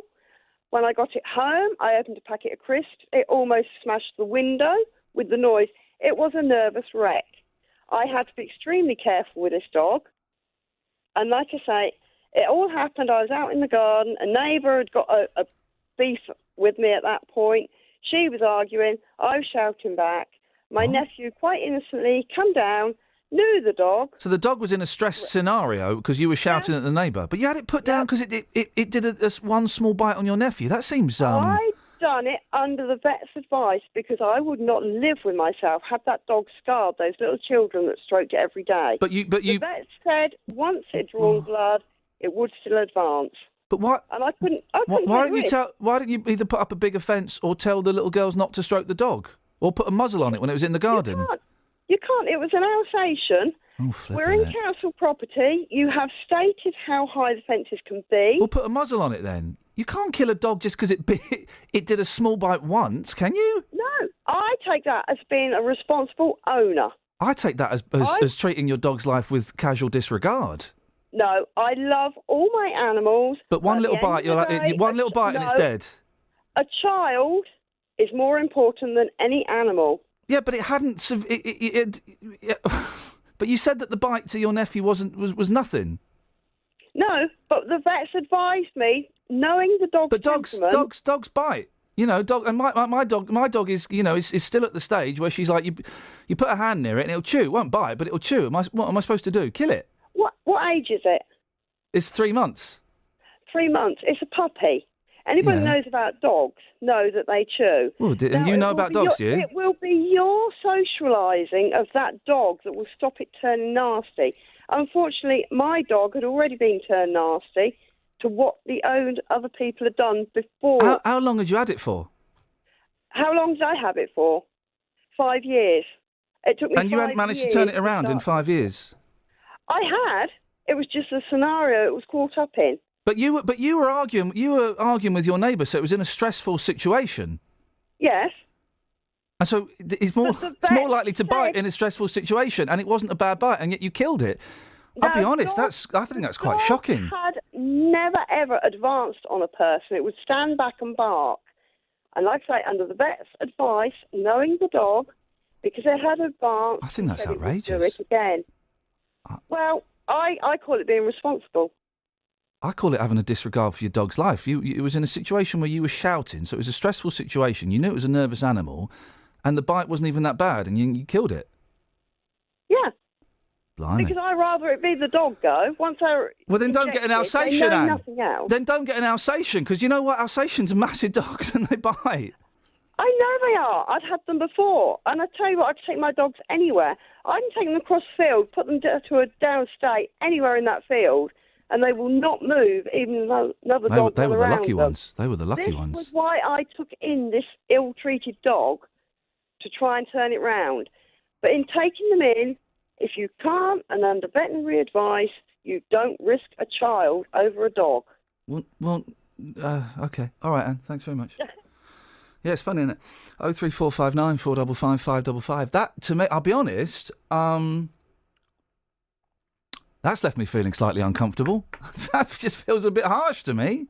The bite wasn't that bad, and it was in a stressful situation with her shouting at her next door neighbour. She had it killed. She couldn't, maybe see about getting it rehomed or something like that. Just me? Anyone? 03459 455 555. Dennis is on the line. Morning, Dennis. Good morning. That's left a nasty taste in my mouth, I'll be honest. Oh, don't bite the dog. There you go. Thank you very much indeed. Yeah, what you hang got for on us, a minute, boss? Yes. Please, sir. don't Please, go sir. yet. Yes. Being bitten by a dog, yes. I've had, but you never get a second chance. I was on a scooter going to work, and luckily I'd got some fairly thick trousers, waterproof things. What? Because you're incontinent, yes. It bit right through this sort of leatherette stuff the first time. Leatherette, yes. Yeah, well, you know, leather style, yes. Plastic things. Yes. So that was a good bite. Were you wearing a nappy? I carried the loose spanner. Yeah! Is that a euphemism? I smacked it between the eyes the second time, and it never did it again. Well, there you go. That'll That'll do. Have you seen these professional dog walkers, Dennis? Yes, I have. Chances. They've got like 8 or 9 dogs. How could it takes them all the time to control one dog. It does. You can't give 8 or 9 dogs a successful walk at the same time. That's not possible. And I saw this one company, the dog did a whoopsie, they looked the other way. Yeah, well, what you've got to do is sort these pieces out and give the dog something like senna tea. And they'll all do it together, a right old whoopsie. Well, you'd be worried. I'll be worried that you get your loose spanner out in front of them. Thank you very much indeed, Dennis. 03459 455 555. More of your calls on dog walkers. The professional dog walkers. They're this century's greatest chances. They are the bloke with a bucket and a chamois leather. Come and do your windows, miss. They are just charlatans, aren't they? Travel news for beds, cards and bugs. BBC Three Counties Radio. The A507, the Woburn Road between Ampthill and Millbrook, closed this morning. It's because of a serious accident that happened earlier on. And the closure points are Fordfield Road and Station Road. That's causing a queue on the Ampthill Road from the 101 roundabout. The air ambulance was on scene earlier on.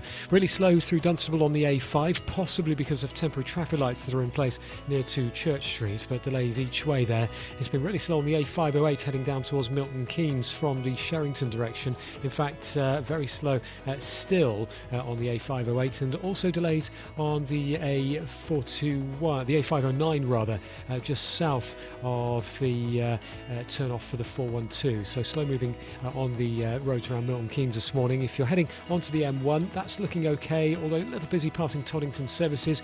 Still heavy into London, although easing off now down towards London Gateway services. The A1 very heavy down to Mill Hill Circus. A10 queues south of Cheshunt all the way down into Enfield in London because of the ongoing works at Carter Hatch Lane. No reported problems finally for trains this morning. James Woolley, BBC Three Counties Radio. Thank you very much indeed. Reminded me of the Steve Weston Express. Blast from the past, radio fans. Remember that when weather used to last 8 minutes? It was delivered in such a... Anyway, 03459 455 555. These are your news headlines. 8:16 on Friday the 2nd of October. Residents in St Albans have been told it could take weeks to repair a sinkhole that's appeared in their road. Royal Mail has stopped deliveries to more than 120 homes in Aylesbury after a postman was attacked by the same dog 3 times.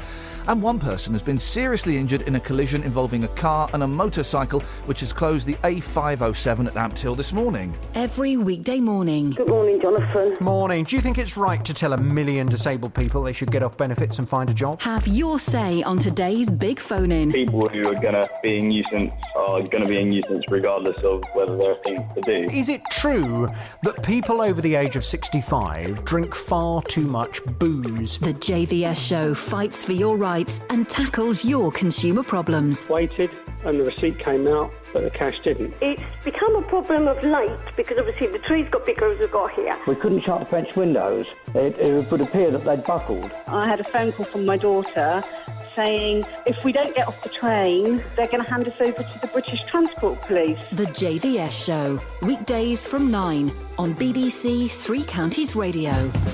Local and vocal across beds, hearts and bucks. This is Iain Lee. BBC Three Counties Radio. 03459 455 555. Really mixed response on the dog. Most people agreeing with that woman who had the dog put down. But one here, that woman is nuts. That's not a justified reason to have a dog put down. You really are an idiot, Iain. That woman sought advice from a vet and did what they said. You would be first to attack her if it had bitten someone else and done some serious damage, says Scott. Stop being a plum. Do you know better than a vet? The thing is, right, she said it wasn't a serious bite. What was it? Just put the kid's hand in its mouth? Is that it? And it was in a stressful situation. She was arguing with her neighbour, so the dog was in a stressful situation. I would say that was irresponsible.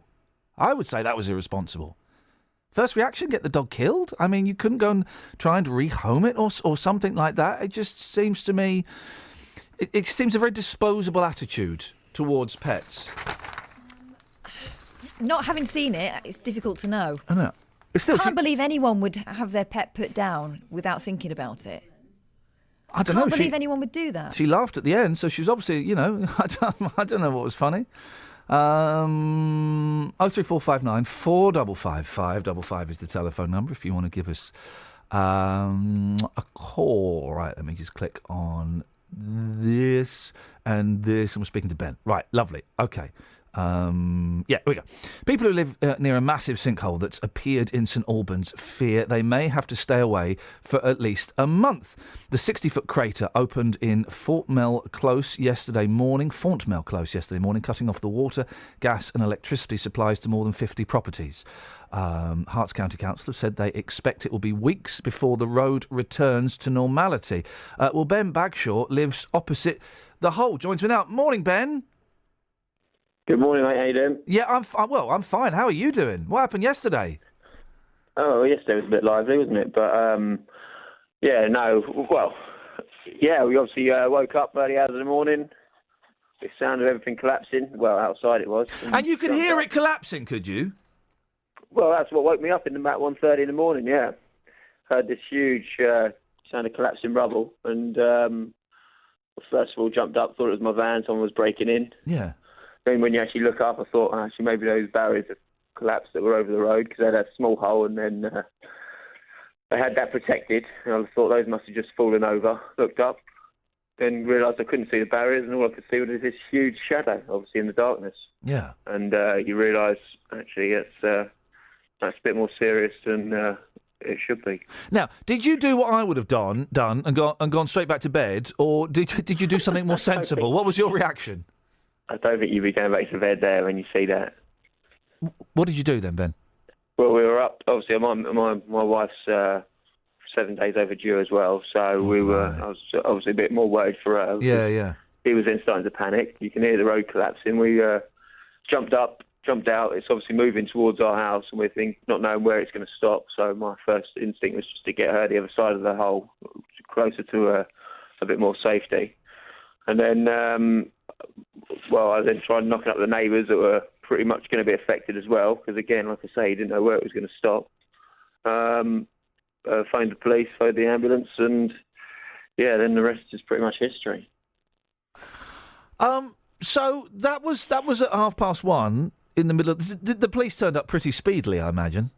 Yeah, they were there in about 10 minutes, which Brilliant. was pretty decent. They didn't really know what to do when they turned up. I suppose they don't. I suppose they don't encounter it every day. What happened during the day? I'm assuming that you've been moved out. Is that right? Well, I'm actually right back in the danger zone at the moment. We've just been let back in to get some stuff. Like I say, we've got a baby imminent, so yeah. I need to get some stuff for that, which we're all prepared for in the house, but we're not going to be here for the next couple of weeks. So, I've just managed to get back into the house. A couple of weeks is optimistic, isn't it? This could go on for a couple of months, couldn't it? Oh, yeah, no, realistically. But the plan is that they're going to backfill it with concrete and then hopefully get the services up and running straight away and do the excavations and all the problems afterwards. So, I really, really reckon it'll be a month before we're back in. But you're being very calm. Like you say, your partner's 7 days overdue. There's a massive hole appeared outside your house. You do sound very relaxed about the whole thing. Well, it could be raining, couldn't it? Hey, there you go. How is Gemma? Is she all right? Yeah, she's fine now. She wasn't too happy yesterday morning, but as you expect. And where have the council put you up in a hotel? Oh, yeah, 5-star Hilton. No, we're just round at my in-laws. Oh, blimey. Well, OK. Well, listen, I wish you... And any... I don't know how to phrase this delicately, so I probably won't. Any sign of movement... I don't know a delicate way of saying it. So, is there any chance baby's going to come soon? I wasn't sure where you're talking about the movement. There's still a few cracks appearing in the road. Ladies and gentlemen, you make your own jokes, yes. Any sign of that baby coming? Not yet, no. She was hopefully wasn't going to come last night because she was pretty knackered, but now, any time onwards, she's dead keen. So. Go and have a nice curry or do the other one, apparently. That helps as well. Ben, listen, I wish you and Gemma and the baby the best of luck. I hope everything goes smoothly. No worries, pal. Thanks a lot. Thank you very much indeed. There we go. What a relaxed gentleman he was, wasn't he, eh? There's all that going on. Very relaxed. Well done him. Good for him. You've got to control the controllables, haven't you? Control the controllables. 03459 455 555. Now, on to this story. The Royal Mail have stopped deliveries to over 120 homes in Aylesbury after a postman was attacked by the same dog 3 times. Post has been suspended for the whole of Wadden Chase after the postman required hospital treatment. Well, the latest incident happened when the dog slipped its collar whilst being walked by its owner. Well, Becky lives there. Joins me now. Morning, Becky. Good morning. You all got. When did you all get this letter from the post office saying we're not, or Royal Mail saying we're not going to deliver any more letters?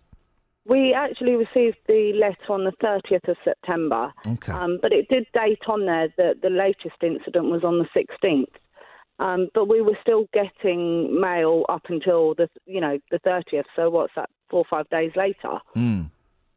And I think the Royal Mail need to work with the residents of the street a bit more, because we Why? do have a lot of elderly residents and disabled residents who can't get into town to collect their post. I don't see why they can't have the postman show up in a van. Well, he'll be safe within his van. No. We can all go to that van and collect our post. Well, we all have the right, don't we, to turn up to work and leave with all of our fingers and toes and shins intact, don't we? It's not fair to expect the postman who's been attacked 3 times and hospitalised to take that risk anymore. No, but, it's obviously a nationwide problem because, I've heard you speak to postmen and they've fought for this.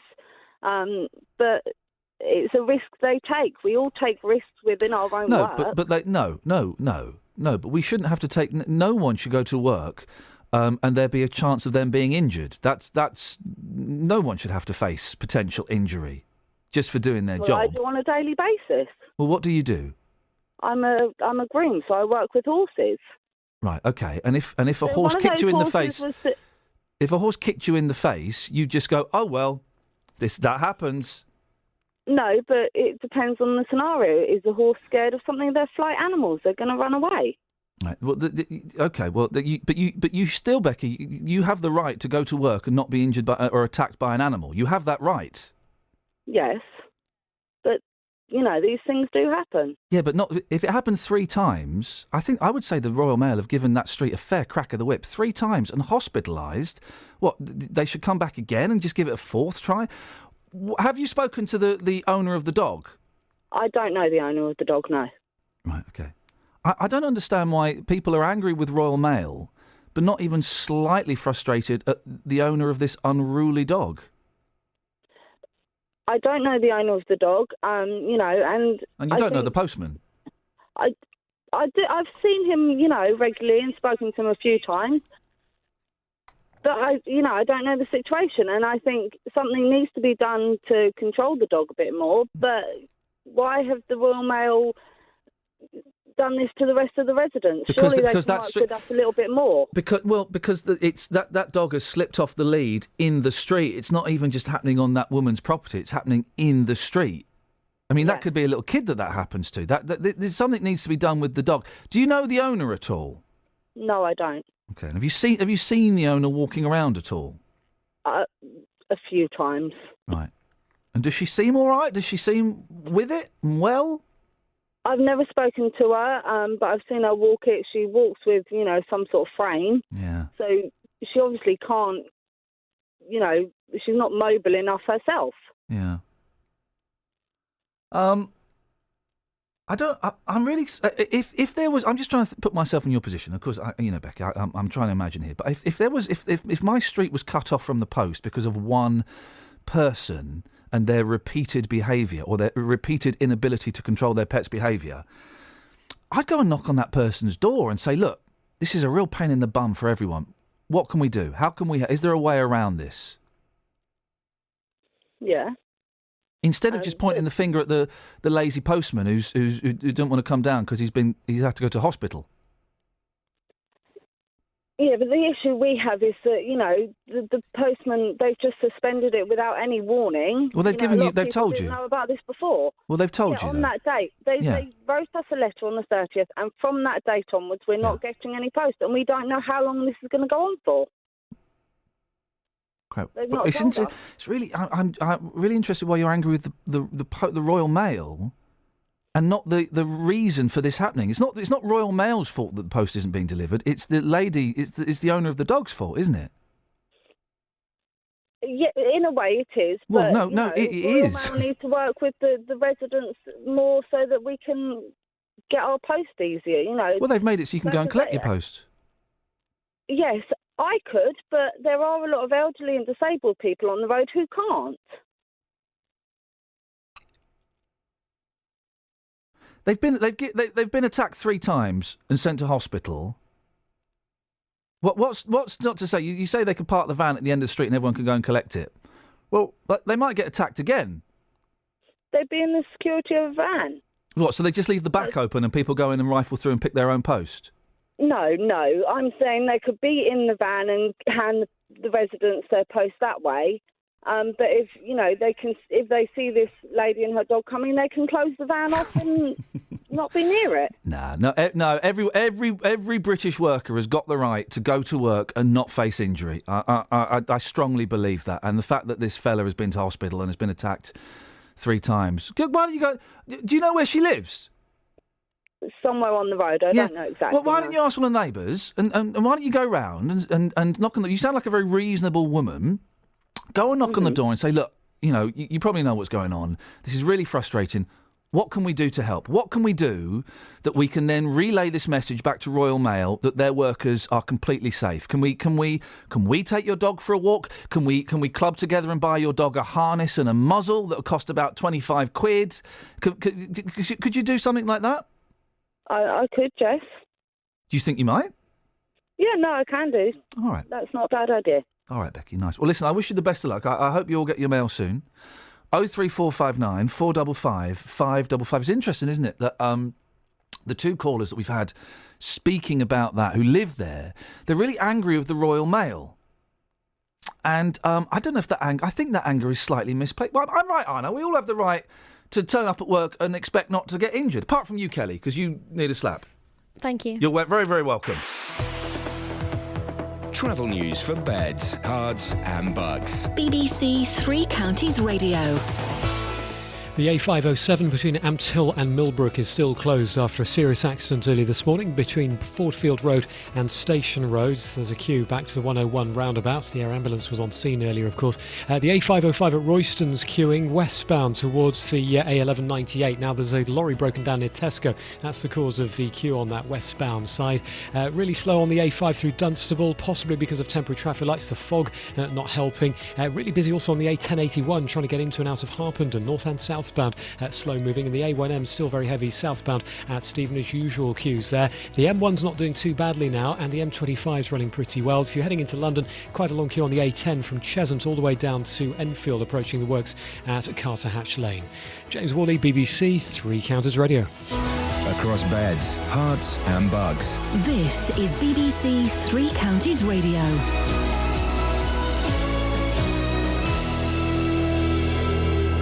With the headlines, I'm Simon Oxley. Work is underway this morning to start repairing a sinkhole in St Albans. Experts from the British Geological Survey say the hole in Fontmell Close is most likely to have been caused by the collapse of a previously unrecorded mine.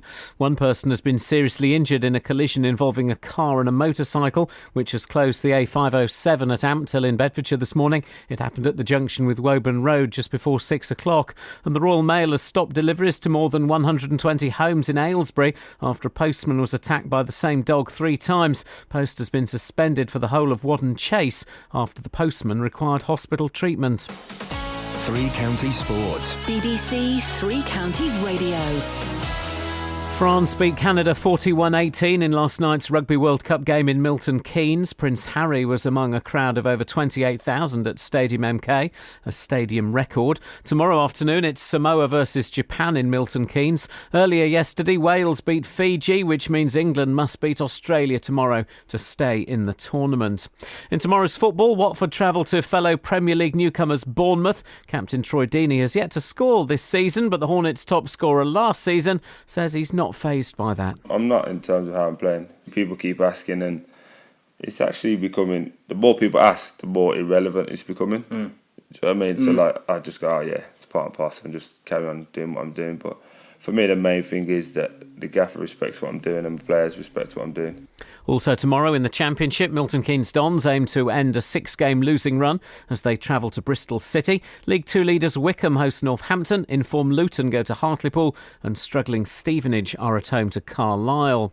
England manager Roy Hodgson says former MK Dons midfielder Dele Alli has a chance to stake a claim for next summer's European Championships. Less than a year after his £6 million move to Tottenham, Hodgson has called up the 19-year-old for the qualifiers against Estonia and Lithuania. He's so young and has only just broken into the Tottenham team, but we've been very impressed with what we've seen of him, and we're a year away from France, so we're thinking it is a good opportunity to ask him to come with us on this occasion when so many midfield players are actually missing through injury.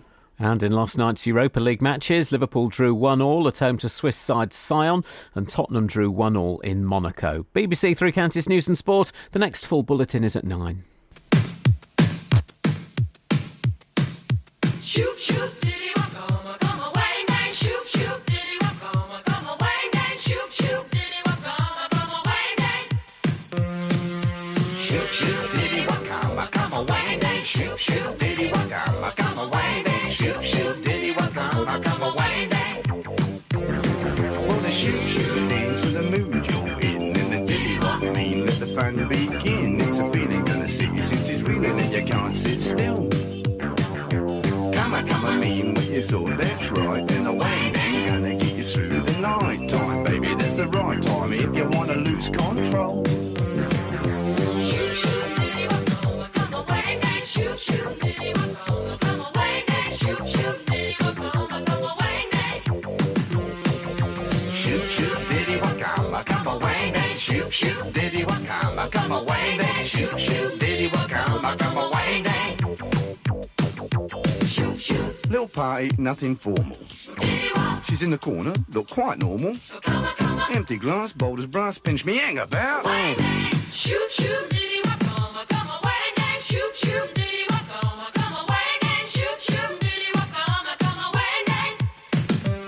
She says, shoop, shoop, diddy, come away, nay. Shoop, shoop, diddy, come away, nay. Shoop, shoop, diddy, come away, nay. I think we've got the idea. You're right, Catherine. It is a Lola for the 80s. It's, Minus the romance. Gave me a nasty fright, sort of feeling well it's hit me since it's reeling and you can't sit still. Come on, man, what I thought, touche, and the wang dang. This is Kiri's fault for introducing. Kiri phoned up and apropos nothing said, Iain, I want to do a phone in about songs that have got the word wang in. She heard a wang where there wasn't one. She heard. Well, I think that's Kiri's problem. And so speaking of problems, people pretending they are what they're not. I don't believe this. Someone has posted on Twitter the theory that last guest you had on is the dog owner. She's trying to lure the postie back down the road so she can savage him again. I don't think so. 03459 455 555. We're talking. I'm surprised everyone in that store. The two people we've spoken. Hang on a second. What sort of a guilt do you think I am? Well, all right. Now you'll think I'm awful. Wang dang. There we go. No, not today. I can't. Not today. I'm going home. Tired. Too tired. I've completely lost my train of thought now, so we're going to go to... who is it on the line? Is it Dave? Morning, Dave. Morning, boss. Good morning, David. Yes, how are you? Sorry, who am I? My name's Iain Lee. Very pleased to meet you. What can I do for you, sir? How are you, I said. I'm tired, mate. I'm really, really tired, mate. No, I'm tired. I'm always tired at the moment. Well, go and get it seen to, don't they? What do you mean, get what seen to? Your tiredness. Yeah, well, I could do that. I went to see a doctor about it ages ago, and he gave me like a B12 shot or something. Did absolutely nothing. Yeah, he should give you more than that, shouldn't he? What does that mean, Dave? Well, he should give you more powerful drugs. Oh, yeah, I'd like some powerful drugs, yes. Yeah, so right. Yeah. What have you got for us, Dave? Right. Anything interesting? I mean, let's break your duck. Have you got anything interesting to say to us? Yeah, It'll be a first. It'll be a first.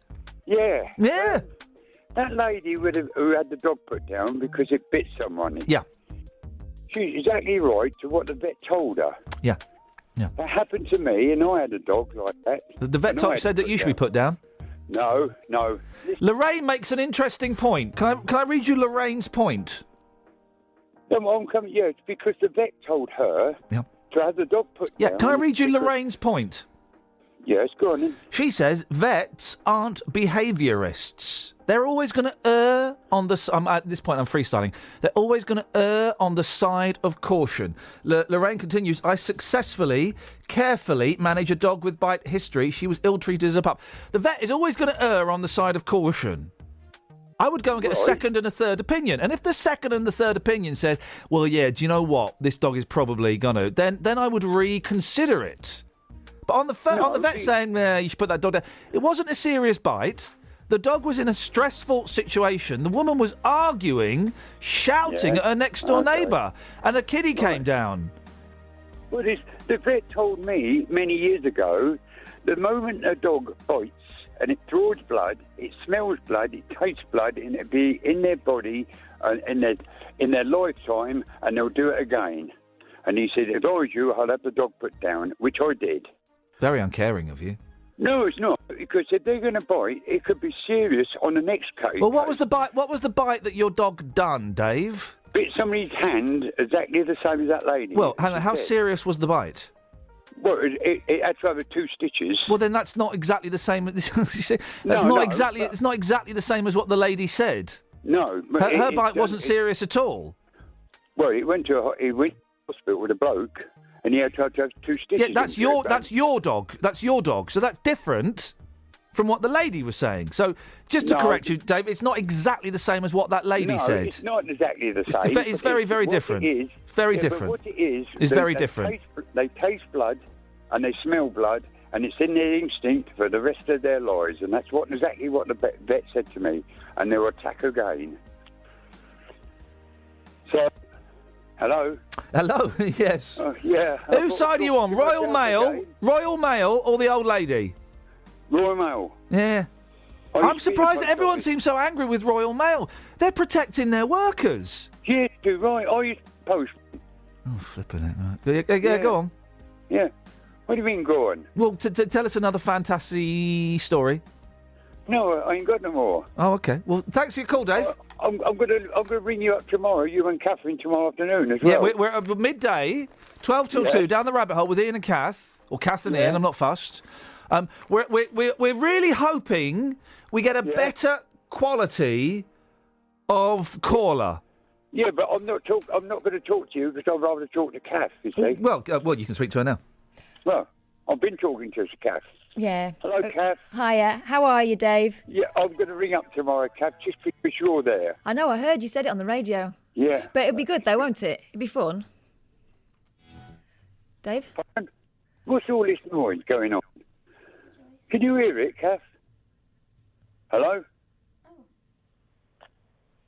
Hello? Am I talking to myself? Yes. There we go. A flipping dead guy. Yeah. Are you real? Yeah, I am, but he's not. Hello? Have I won? Yeah. Hands down. Did we get a word in Edgware here? I know, mate. I can't get one now. Thanks so much for your call, David. It really is a filler. That's right, guys. Tomorrow between 12 and 2, brand new radio show, and you can. We're kind of hoping to attract a higher class caller, I think. Well, yeah, no, the ones that normally work. Useful members of society. We're looking for songs with the word wang in. Kiri's fault. Yeah, Kiri's fault. Kiri phoned in and said, well, wouldn't it be great? This is what I want you to put out to the listeners. Songs with the word wang in. And who knew there were so many? They did the wang dang taffy apple tango.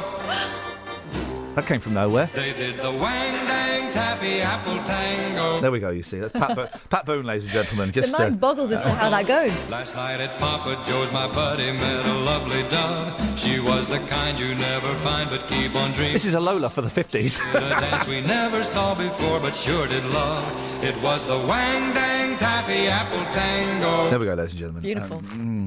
Lovely. Charming. Hey, there's a phone back that top text.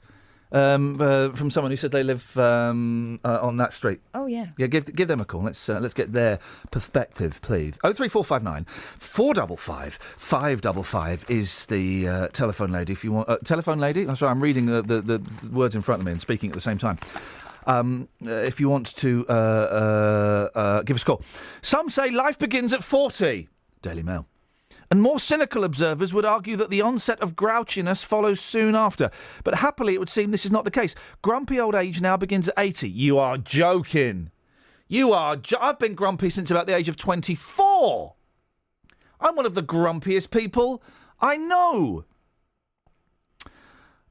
It found the happiest Britons are retired people in their late 60s or 70s. But for many people aged 80 and over, declining health, bereavement and loneliness undercuts their everyday level of worth and happiness. Well, hang on a minute. Being lonely and ill isn't the same as being grumpy. No, grumpy is when you've really got no reason. You just feel a bit blah. Well, that's me. The findings thrown up by official happiness surveys, doesn't it make you want to puke? Suggest that the traditional retirement age of 65 is no longer the point at which people should be considered. I can't wait to retire. I can't wait to jack in this nonsense and just sit at home and watch videos on YouTube. Except you won't. You'll be a nightmare. No, what do you mean I'll be a nightmare? You will be a nightmare. What do you will mean? be on eBay or whatever it is by then. I'll be yes. I will completely splurge my pension on a load of old tat on eBay. But I'll be sat at home. I'll be on internet forums. I'll be on internet forums being rude about people I don't know. Travel news for beds, cards and bugs. BBC Three Counties Radio. A507 between Ampton and Millbrook still closed after a serious accident this morning. The closure points are Fordfield Road and Station Road, and there are queues in the area. The A5 slow moving through Dunstable. We've had reports there may be some temporary traffic lights in place near Church Street. Just spotted actually the A6 really slow southbound into Luton from the Streetley direction, and delays also around Milton Keynes to the north of Milton Keynes. The A509 very slow heading down to the 422, and then London Road slow down to the M1 at junction 14, possibly just because of roadworks. The M1 itself's looking good, as is the M25. A10 really slow into London through Enfield because of works. Carthatch Lane congestion from just past Cheshunt, unfortunately, and the Jubilee line suffering severe delays in London because of a signal failure down at London Bridge. James Worley, BBC Three Counties Radio. Thank you, James. 8:46. Friday, the 2nd of October. I'm Iain Lee. These are your headlines on BBC Three Counties Radio. Residents in St Albans have been told it could take weeks to repair a sinkhole that's appeared in their road. Royal Mail has stopped deliveries to more than 120 homes in Aylesbury after a postman was attacked by the same dog 3 times. And one person has been seriously injured in a collision involving a car and a motorcycle, which has closed the A507 at Amptill this morning. Your thoughts on the Royal Mail versus Old Lady story, please. There's got to be a way, a neighbourly way, that people could get together, go and knock on a door and say, look, listen, we don't want the dog killed or anything. Is there something we can do to help? Can we buy a muzzle and a harness? 03459 455 555. Your whole stories, please. Ever look through a keyhole? And songs with the word wang in. Tread carefully. Here's the weather. Beds, Herts and Bucks weather. BBC Three Counties Radio.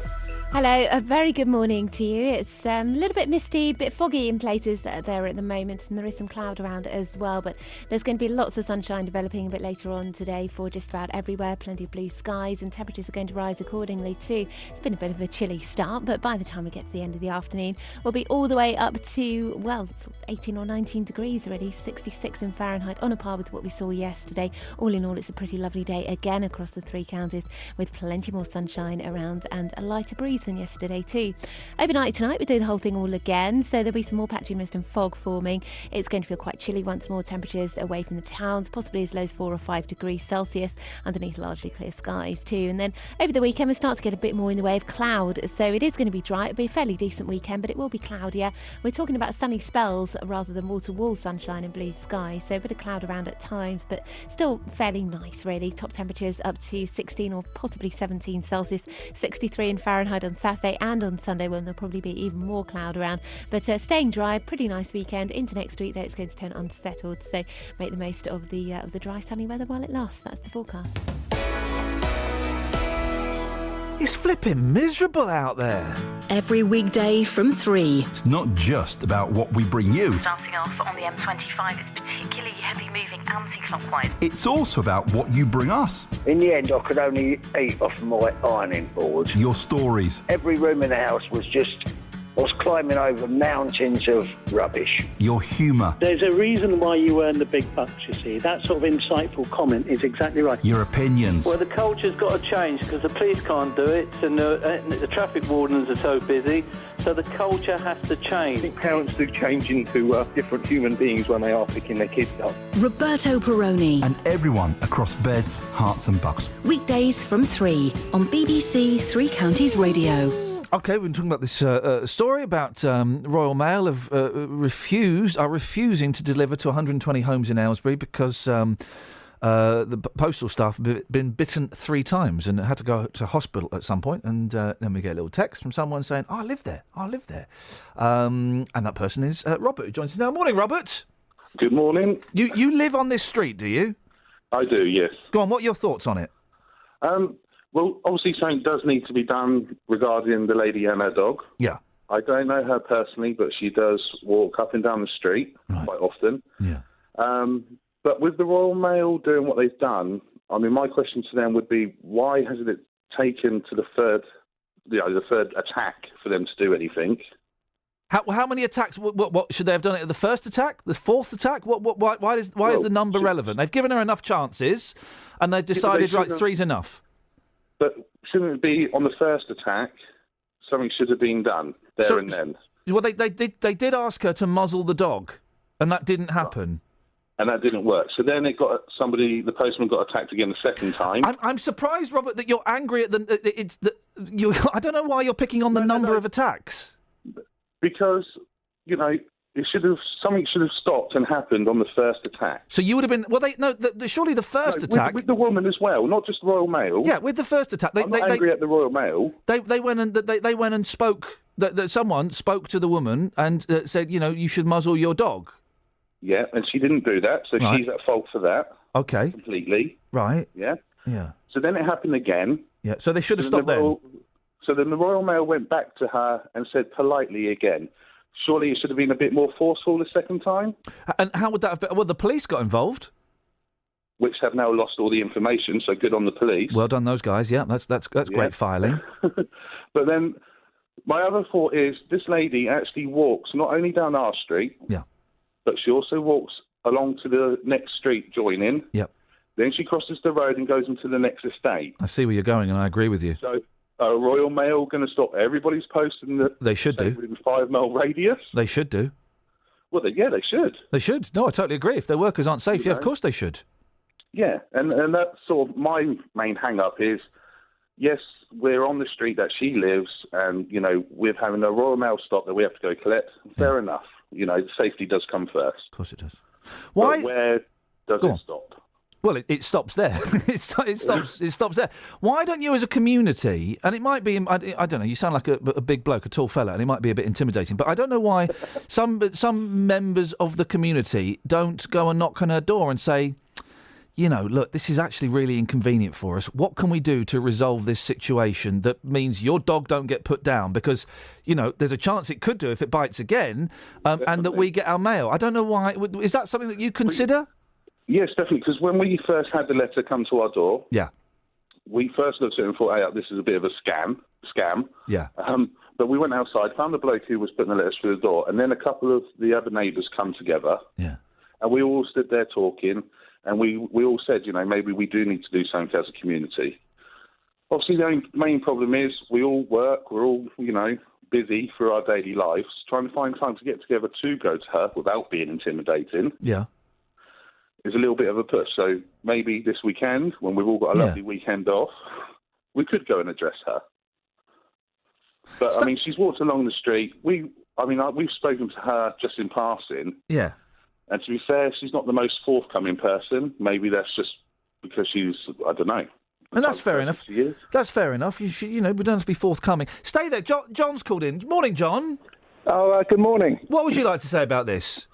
Well, that chap just said, maybe if they have a weekend off, they can go and see the woman. I fail to see why someone can't just knock on the door and help her. She's obviously on her own, and she's using a walking frame. I understand she's using a walking frame. She is, yes. The dog's slipping the collar, so obviously the collar's too loose. Surely, in this day and age, where's the neighbours? Why can't someone be friendly and approach the woman and try and sort something out. John, you're speaking to Robert, who is one of the neighbours. Yeah, but he just said, well, maybe when we get a weekend off, we can approach her. But, I mean, it's Well, gone, because it's we all gone lead beyond busy that. lives, don't we? And I know we do, I know. And to be fair, I mean, as Iain said, I am a big bloke. If I go knocking on an elderly woman's door, I say, oh, by the way, I hear about your dog's been biting postmen and we're now not getting our post. Is she going to be scared, intimidated? Am I going to get the police knocking on my door? Well, maybe not a big bloke knock on the door, maybe a female knock on the door, but I mean, I just find it hard to believe that in this day and age someone can't help the woman. I'm But sure this if that is the happened day in and my age we're in, isn't it? If that happened in my street, if that was me, I'd have someone knock on the door and help me. I know that for a fact. You know, it seems at this day and age, neighbours ignore neighbours. They do. It's the fact that we live the world that we live in. But we can change that world, Robert. We can change that world. Do you think you might go and knock on a door this weekend?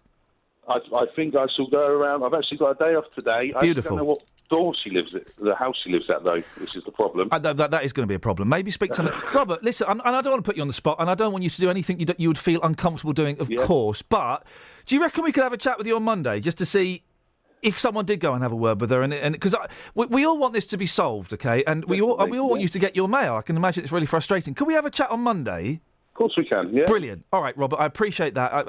And thank you very much. John, thank you for your call as well. 03459 455 555. Hey, maybe, just maybe, we're the catalyst for affecting change. Just a tiny little change, maybe. And I don't want to put Robert on the spot, and I deliberately... he wasn't saying you must go and do this. His choice. If he doesn't feel comfortable doing it, then of course you don't have to do it. Karen's on the line. Morning, Karen. Good morning. Good morning. Sorry, you guys. I'm sorry. What? Why, when the dog was first bit, when the police are called? Jeez. Why the police are called? The dog warden. We have a dog warden. Right, I can't hear what you're saying because I can't hear what you're saying because your dog's out of control. Try and calm your dog down and try again. Actually, he's in the back of my van and he can hear talking. That's why. God, he Sorry. barks every time he hears talking. No. He's just on his way for his walk. Okay, go on. So try again because I didn't hear you. Go on, Karen. Yeah, it's the dog warden. When a dog is somebody is bitten, usually once you report it to the police, you can also phone the dog warden, and the dog warden will come out and talk to that woman and would have had a conversation, I'm assuming. Two things. With that lady. One, do dog wardens even exist still? Yes. It's like the parky. No, there is a dog warden. I can tell you that. But I don't think most people wouldn't know that. Most people wouldn't know that you can phone the dog warden. What would the dog warden do, Karen? The dog warden actually comes out. Yep. We'll have a chat with the lady, see where the problem is, and she will politely give her a warning. Now, if the dog bites a second time, the dog warden can take it further. And there are new rules in about dogs off a lead running around. And common sense, if that dog has got a loose lead, a responsible dog owner will tighten that collar. Yeah. It's ridiculous that this road has, for the postman, the postman has got to be protected. Yeah. And I personally, if it happened in my road, I would go politely and talk to the lady. And that's the thing, very doing calmly. it. Yeah, doing it And politely. Communication, it's got too far now. Sounds. It's on the radio. It sounds like, excuse me, that this lady is perhaps just a little bit out of her depth of this dog and maybe struggling a bit. Hey, Karen, you're not a dog walker, are you? I am a dog walker. A professional dog walker? Well, I have a dog sitting. I have dogs come to stay at my house hotel. Oh, God, I bet that stinks. How many dogs do you take for a walk at one time? No. Yes. Bet it stinks. Bet it stinks. Stinky. Well, it's a dog. Stinky dog hotel, yeah. I know. When are you coming to stay with me then? I'll be over after. You put the kettle on, Karen, and I'll see you in about 20 minutes. Thank you very much. You're a good sport. 03459 455 555. Too late to call me now, guys, but that's the number to get JVS on. Travel news for beds, cards and bugs. BBC Three Counties Radio. Delays on the A505 at Royston, a lane shut westbound on the Old North Road junction. It's a lorry broken down there, not far from Tesco. Queues from the A10. The A5 through Dunstable has been really slow this morning, much busier than normal because we think temporary traffic lights are in place and also because of the foggy conditions earlier. And the situation in Ampthill, the A507 Woburn Road closed between Fordfield Road and Station Road after a serious accident. That's the cause of the queues on the approaches. And as for trains, well, no reported delays, although the Jubilee line in London suffering severe delays currently. James Woolley, BBC Three Counties Radio. James, thank you very much. That's it, that's your lot. Thank you, Kelly. Thank you, Catherine. Dealey should be back on Monday. Keep your fingers crossed. Oh, and don't forget, brand new show starting tomorrow, midday, Down the Rabbit Hole, Kath and Iain. You can call up. I don't know what it's going to be yet. We'll make it up as we go along. Is that all right? Is that all right, love? Till tomorrow at midday. Ta-ta. Local and vocal across Beds, Herts and Bucks. This is BBC Three Counties Radio. Thank you, Ian. Good morning. Welcome to the JVS show. I'm Jonathan Vernon Smith. It's Friday. It's 9 o'clock. And on today's Big Phone In, should the old lady's dog that bites the postman be put down? The Royal Mail has stopped deliveries to more than 120 homes in Aylesbury after a postman was attacked by the same dog 3 times. Post has been suspended for the whole of Wadden Chase after the postman required hospital treatment. The Royal Mail has decided that delivering to the street poses an unacceptably high risk of further dog attacks. Local residents are calling on the dog owner to take action, but what action actually needs to be taken? This morning I want to hear your response to this. Should the old lady's dog that bites the postman be put down? Here's my telephone number for your call. It's 03459 455 555. This is the JVS show on BBC Three Counties Radio. I'll take your call in just a second, but first let's get the latest BBC News at 9 o'clock. Here's Simon Oxley. The headlines: repair work to start at St Albans sinkhole, 1 person seriously injured in Bedfordshire road crash, and postal services halted after Aylesbury dog attacks. BBC Three Counties Radio. Work is underway this morning to start repairing a sinkhole in St Albans. Experts from the British Geological Survey say the hole in Fontmell Close is most likely to have been caused by the collapse of a previously unrecorded mine. More than 50 homes were left without power following the appearance of the hole in the early hours of yesterday morning. The BBC's Ben Ando is in Fontmell Close. Road engineers are telling me that the first job today is to try to stabilise the hole, and they're going to do that by pumping in tons of quick-setting liquid concrete. That's designed to permeate through any gaps in the ground, any air pockets that might still be there. Once that's done, slowly they'll build it up, fill the hole in. That could take some time, and then of course there'll be the job of reconnecting all those utilities to bring power and water back to people's homes. 1 person has been seriously injured in a collision involving a car and a motorcycle, which has closed the A507 at Ampthill in Bedfordshire this morning. It happened at the junction with Woburn Road just before 6 o'clock. Various road closures are currently in place. Motorists are being asked to avoid the area.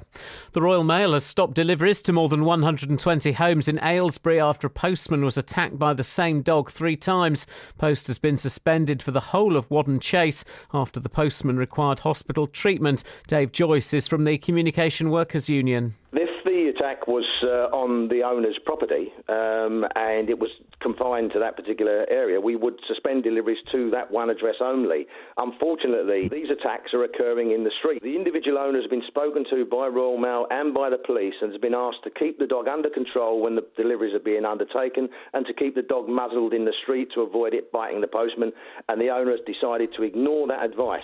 President Obama has urged Americans to demand stricter gun controls following a mass shooting at a college in the state of Oregon. A gunman named locally as Chris Harper Mercer killed 9 people and wounded another 7 before being shot dead by police. Reports say the gunman was born in the UK. Assistant Professor Paul Morgan was on campus when he heard the shots. It was